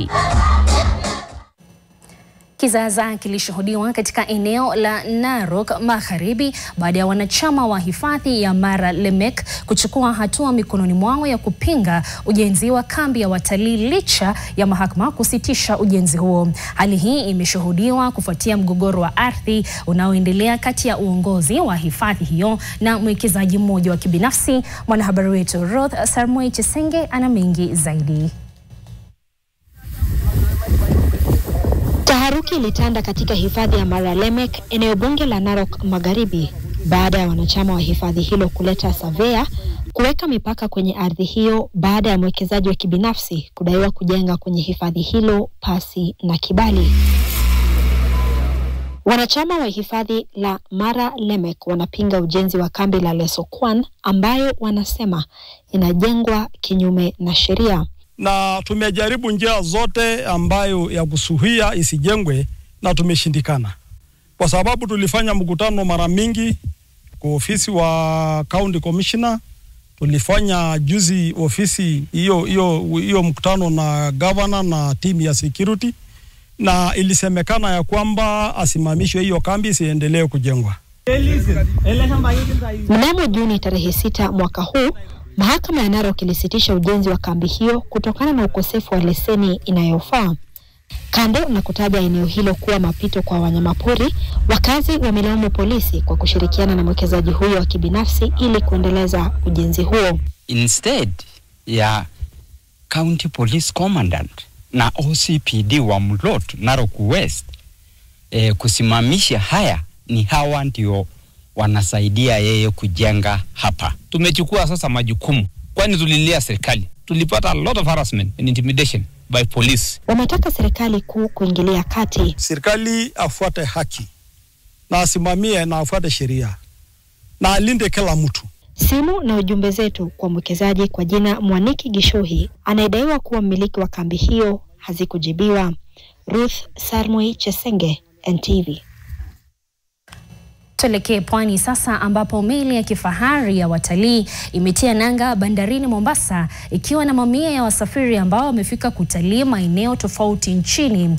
Meli hiyo iliwasili kutoka Lamu katika ziara yake ya kuzuru mataifa ya Afrika kabla ya kurejea Europa kujiandaa kwa awamu nyingine tena. Kufikia sasa ni zaidi ya watalii 6,000 ambao wamewasili na meli za kitalii mwaka huu kwa mujibu wa mamlaka ya bandari nchini KPM. Huyo hapa Kevin Mutai na uketo wa taarifa hiyo. Ujio wa meli hii ya MVSH Diana bandarini Mombasa unaashiria mwamko na msimu wa ziara za meli za kubeba watalii. Ni meli yenye zaidi ya wafanyikazi 100 ikiwaleta wageni 125 Mombasa, wengine 180 wakitarajiwa kuabiri kabla ya kuendelea na safari ya kuelekea Afrika Kusini. Wageni hao walilakiwa na ngoma za kitamaduni wakiwasili na rasharasha za mvua. This is the 11th, I think, voyage we have done so far, with almost 6,000 plus passengers in total. Hopefully by December we expect her to come back, two voyages with other ships. Cruise ships. Meli hiyo iliwasili Lamu siku ya Alhamisi, wageni wakipata nafasi ya kuzuru kisiwani Amu, eneo lenye utajiri mkubwa wa historia ya wapwani. Ilianza safari yake Europa ikiwa katika ziara ya kufika mataifa mbalimbali barani Afrika ikiwemo Kenya. Hii ni kuonyesha kwa sasa Lamu inaanza kutambulikana kwa upande wa zile meli za utalii.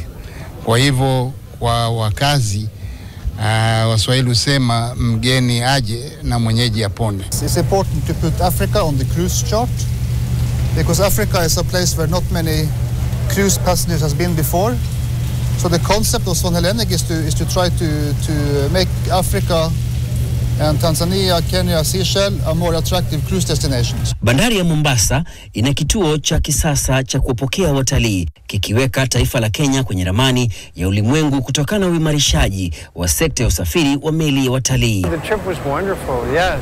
This is actually the end of our trip.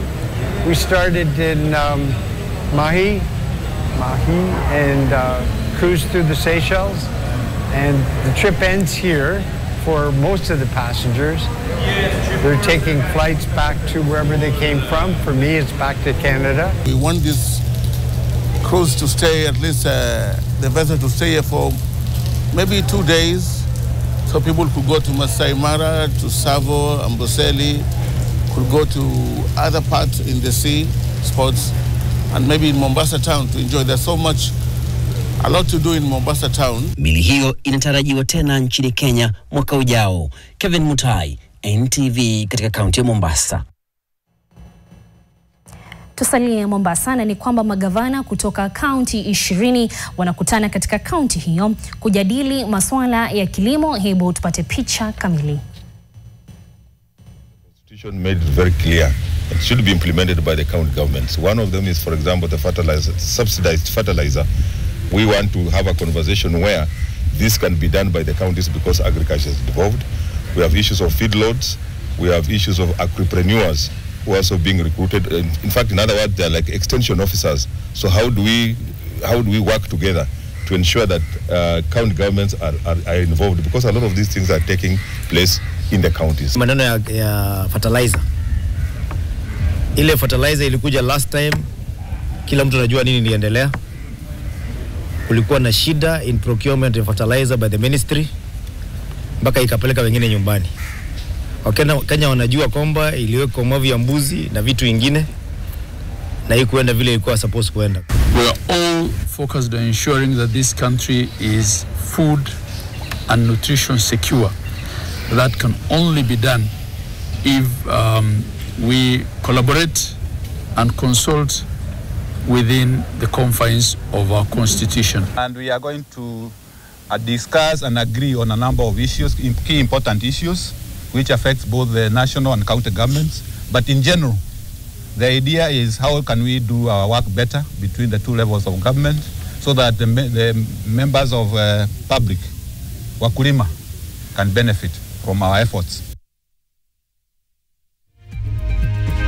Mtazamaji, taarifa hizo kutoka Pwani zinatupeleka katika mapumziko mafupi tu, lakini usiende mbali, tunarejea na mengi zaidi ikiwa ni yaliomo michezoni.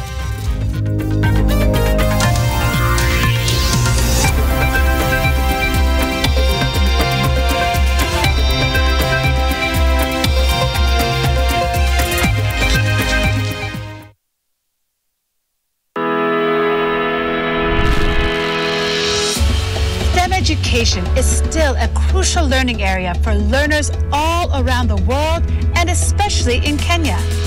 Our model is called project-based learning and also fun-based learning. I've seen that the students are very active. Yeah, they are paying much attention and in fact they are enjoying. But what does it take to sustainably deliver STEM education? Ideally, if you want to be able to get STEM and everybody involved, it means that you really have to get public-private partnerships between the people.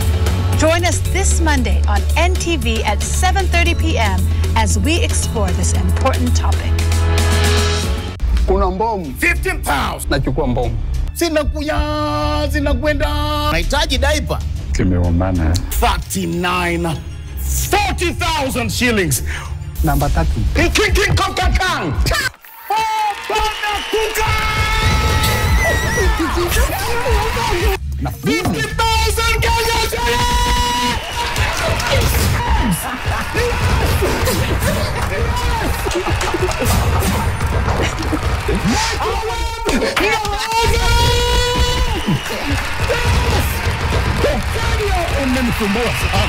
Grand Mega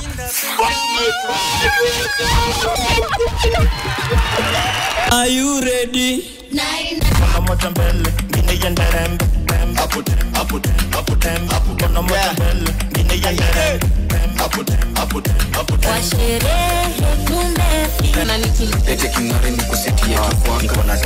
Mwenye kona dem pia masaflani ekifika na wachangamkia hapa sinka baridi sezi nkatulia tunakubali katika kila mtu Kashpop za Nyandaro ni mawaru.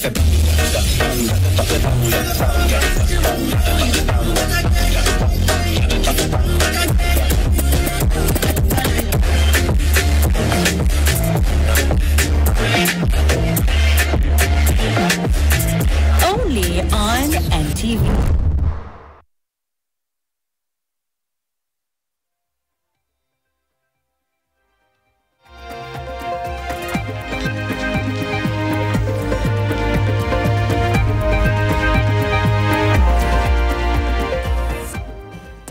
Karibu tena. Wakazi zaidi 1000 katika kijiji cha Ntulili na Tirigwe, kaunti ya Meru, wanaopakana na jeshi la Kenya la KDF la Batalion ya 78 wamekemea unyanyasaji na uharibifu wa kimakusudi wa mali zao na jeshi hilo, wakidai kuwa wanataka kuwahamisha kwa nguvu. Wakazi hao wanahofia kwamba watayapoteza mashamba yao baada ya kile wanasema ni kupokea vitisho kutoka kwa wanajeshi ambao wanadai wameharibu mali yao katika juhudi ya kuwahamisha kwa nguvu kutoka kwa mashamba yao. Wakazi wameongeza na kusema ya kwamba wanahofia kujenga katika mashamba yale kwa vitisho wanavyovipokea kutoka kwa wanajeshi. Wakazi wale sasa wanadai ulinzi kutoka kwa serikali. Njia nyingine ya kupambana na hawa ni kupeleka hiyo namba zetu ambao tulipewa na president wetu Uhuru Kenyatta, ndiye alisema tukuje tupimiwa hapa, na tukapewa. Kila mtu akona barua yake ile ambaye karatasi yake alipewa. Serikali ingilia kati kwa sababu hatungepimiwa ikiwa shamba ya wanajeshi. Kama ni public area watafutiwe mahali haina watu, waende huko wani. Kama ni mahali ya practice waende huko mahali watu hawako. Viongozi wa siasa wametakiwa kusitisha siasa kwani zinaathiri uwekezaji nchini, hasa sekta ya nyumba. Wawekezaji katika sekta hiyo wanasema siasa zinaanza kuathiri sekta nyingi, huenda zikakwama kutokana na siasa zinazoendelea nchini. Wakizungumza wakati wa hafla ya kutoa hati miliki ya mashamba, viongozi katika sekta hiyo wamesema siasa zilizoko zimechacha, hivyo kuweka wawekezaji kiwewe cha kuwekeza. Wanasisitiza umuhimu wa amani na utulivu ndiposa biashara zao ziweze kuinuka.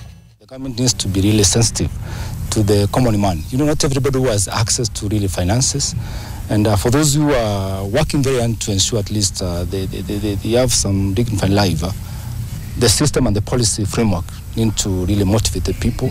Let us also have something to discuss even at night about economic recovery. Not how to overtax you, but how to widen the tax bracket.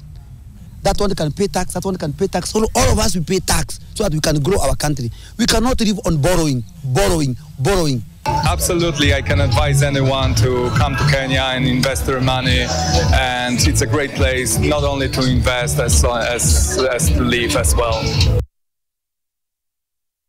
Tukisonga mbele ni kwamba imebainika kuwa idadi ya akina mama wanaojiunga na sekta ya kilimo nyanjani inaendelea kuongezeka hadi 75% kwa lengo la kukabili uhaba wa chakula nchini kutumia mbinu za kisasa. Kulingana na shirika lisilo la kiserikali la Farm Africa, akina mama ndio wa kipekee wanao uwezo wa kuendesha kilimo biashara ambacho ni nguzo muhimu kwa ukuaji wa uchumi wa taifa hili. Shirika hilo limeahidi kushirikisha akina mama zaidi kuendesha kilimo biashara kupitia utoaji wa pembejeo za kisasa ili kuimarisha sekta ya kilimo nchini.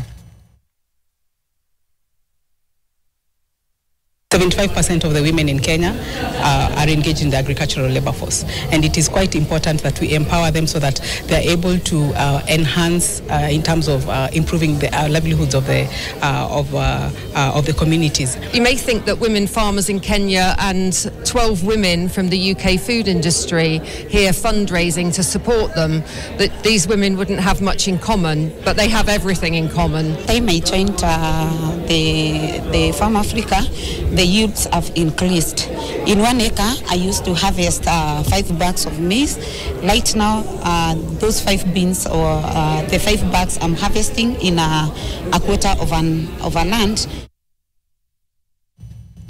Waumini wa kanisa la PAG eneo la Ngara hapa Nairobi wanalilia haki baada ya kipande cha ardhi cha ekari 2 kinachoaminika kumilikiwa na kanisa hilo kudaiwa kuuzwa bila ufahamu wao. Kulingana na usimamizi wa kanisa hilo, barua kutoka mahakamani ndiyo iliyowagutusha kutoka kuondoka eneo hilo, huku mhusika mkuu wa biashara hiyo akisalia kitendawili. Uongozi wa kanisa hilo umeitaka serikali ya kaunti ya Nairobi kuingilia kati kutatua hali hii ili kuwarejeshea kiwanda ama sehemu hiyo ya ardhi. Lazima ikae hapa juu. Tuna huzuni sana kama kanisa kwa sababu mahali hapa hili kanisa lilipatikana very early in 70s So tunashutukia kwa makaratasi mengine ya ambayo inaonyesha kwamba hii kanisa imeuzwa na hatuna mahali sasa kanisa linaweza kushiriki mahali popote. Kwa hivyo hilo ni tendo ambalo limetushutusha, hilo ni jambo ambalo limetushangaza, na tunakutanika hapa kulikataa kwa vyovyote vile ya kwamba hatukubaliani na jambo hilo. Maana jambo hilo kiliangalia halikuhusisha hata stakeholders wote. Kanisa halikuhusishwa, kwa hivyo tunalishutumu tukisema hatukubaliani na mambo hayo kamwe. Na wafugaji ng'ombe wa maziwa kutoka kaunti ya Kiambu wameibua wasiwasi kutokana na mbegu duni za mifugo wao, wakidai kuwa muda sasa mifugo wao hawajapata mbegu bora na hivyo kukadiria hasara. Kulingana na meneja wa chama cha ushirika cha wakulima wa maziwa eneo la Limuru, Bedan Kamau, jamii imechagua nishati ya jua kama njia ya kupunguza gharama ya uzalishaji, akitaja gharama kubwa ya umeme kwamba imeathiri pakubwa uzalishaji katika kampuni hiyo. Nishati ya jua itasaidia kupunguza gharama. Hayo yalisemwa wakati wa mkutano mkuu wa mwaka wa chama cha ushirika cha maziwa cha Limuru, ambapo zaidi ya wafugaji 1200 kutoka ama katika ushirika huo waliweza kuhudhuria. The current month we were paying the farmer at 47. Our target is to gradually increase this to 50 and sustain it at 50 in the long run. Previously, we were at 45, then we came to 46, 47. So we are slowly going up and towards our target, which will be 50 in the long run. And any other additional income can be used again to pay a bonus later. But we want to be able to stabilize at 50. Tukisonga mbele ni kwamba wagonjwa katika hospitali ya AIC Children's huko Kijabe watapata afueni baada ya tathmini kutoa vifaa vya upasuaji vya thamani ya shilingi milioni 20 kwa hospitali hiyo ili kusaidia katika upasuaji wa mifupa na uti wa mgongo. Usimamizi wa hospitali hiyo umesema vifaa hivi vitawezesha kuboresha upatikanaji wa upasuaji wa uti wa mgongo kwa watoto kutoka familia za mapato ya chini na kuwapa taratibu za kubadilisha maisha yao ambazo hapo awali hawakuziweka ama hawakuweza kufanikiwa. Msaada huo unanuia kuboresha hali ya hospitali hiyo hasa baada ya upasuaji. This machine is a very advanced machine that helps the surgeons as they do the surgery. The closest thing we may have had to this is a C-arm, but it cannot compare because this machine gives the surgeon a 3D view as they're doing the surgery, making their surgery so much easier, so much more efficient. That works like a CT scan in the operating room that helps especially in treating children or even patients with spine conditions, because it helps to identify where a surgeon is operating just using imaging. We started with both adults and children, but as time has grown, there's been a larger need for the children. So at this point, we're doing more spinal deformity.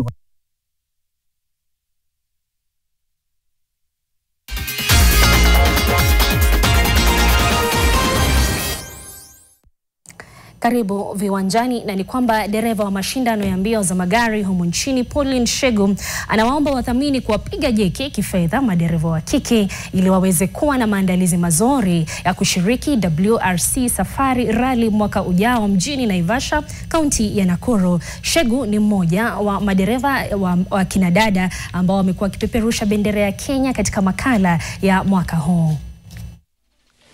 WRC 2025 is just around the corner, like 5 months to go. My sincere and humble request to sponsors: believe in women in motorsport. I'm seeking for sponsorship from you to prepare for WRC 2025. I do not disappoint. I will make you proud. And not only Pauline alone. I have other colleagues, women.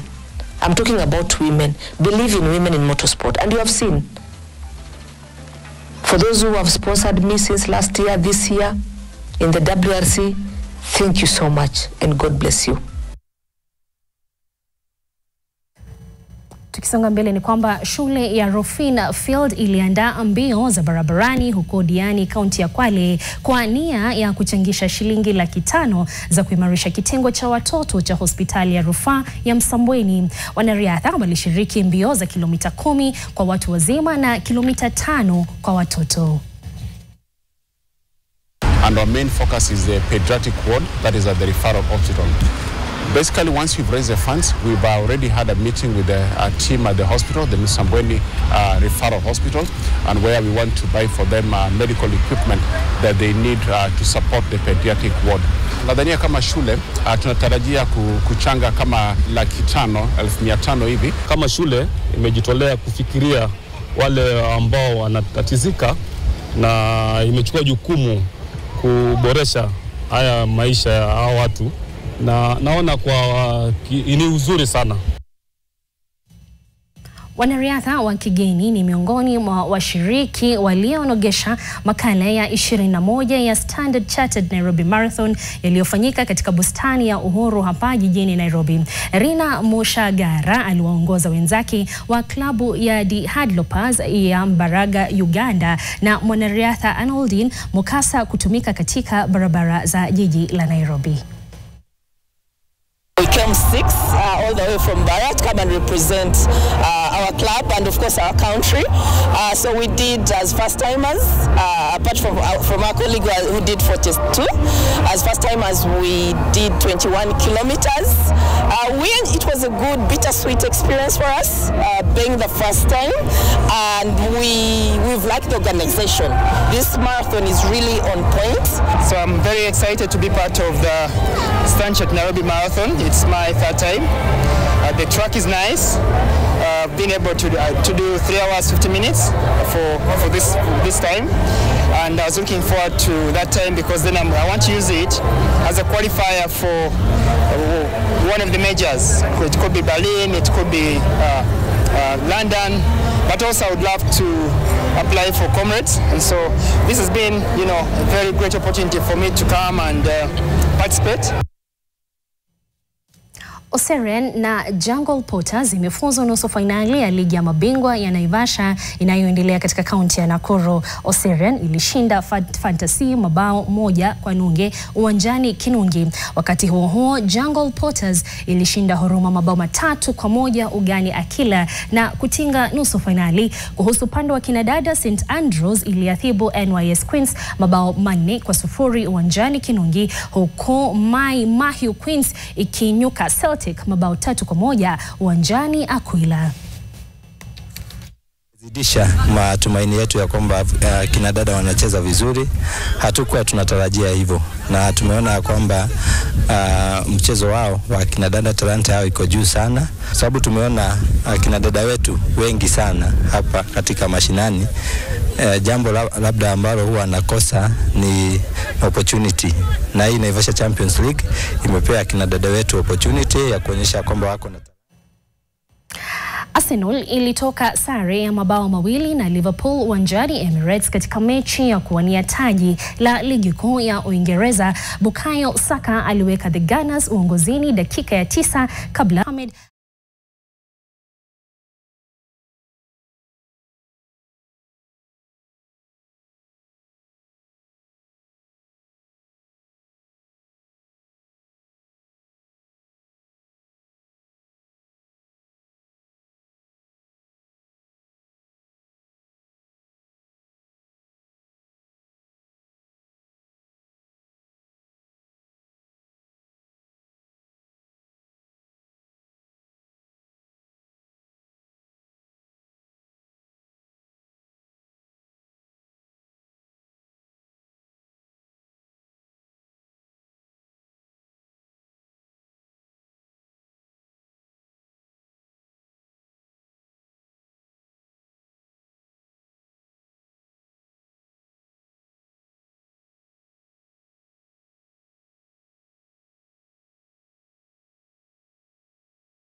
Kwa heri.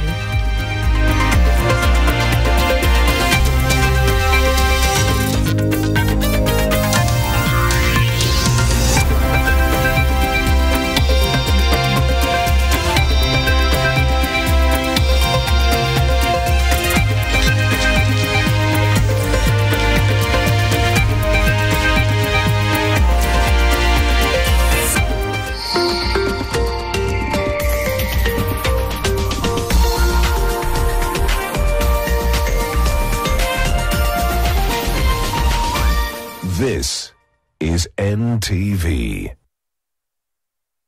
Karibuni. Hii ndio base ya the best local entertainment.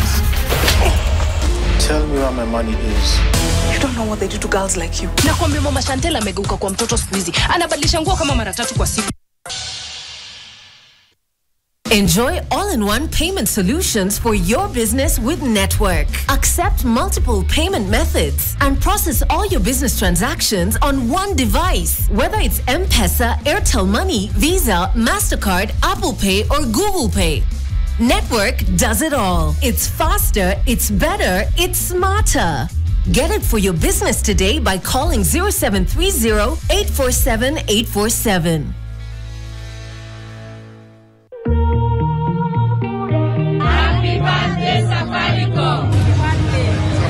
So we want to tell them thank you. So we want to fuel for them.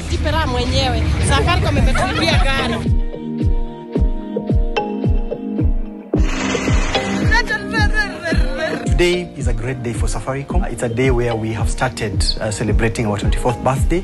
We are celebrating our customers and rewarding them for being loyal to us.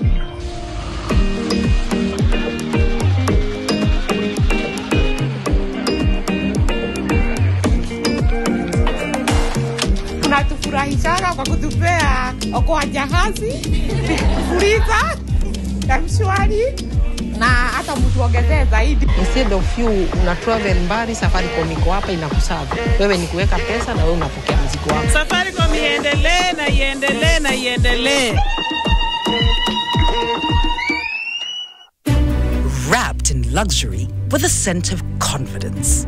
Feel the fragrance of ambition with the new Satin Jasmine Lotion from Zoe.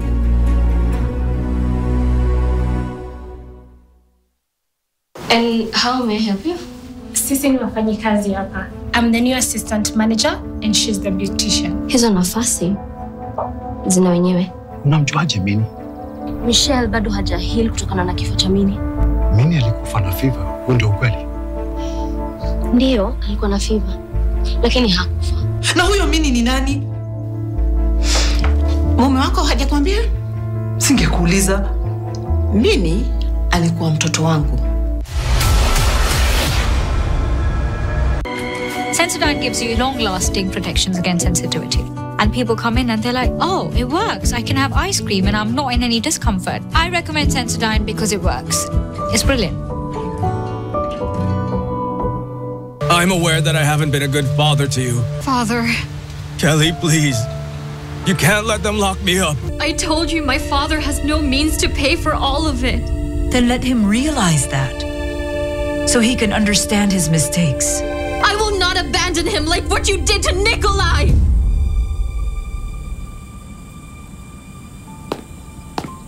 This is not about Nikolai. You're so wrapped up in your little world of rules and judgments that you have already forgotten how to be human. I said enough! Sensodyne gives you long-lasting protections against sensitivity. And people come in and they're like, oh, it works. I can have ice cream and I'm not in any discomfort. I recommend Sensodyne because it works. It's brilliant.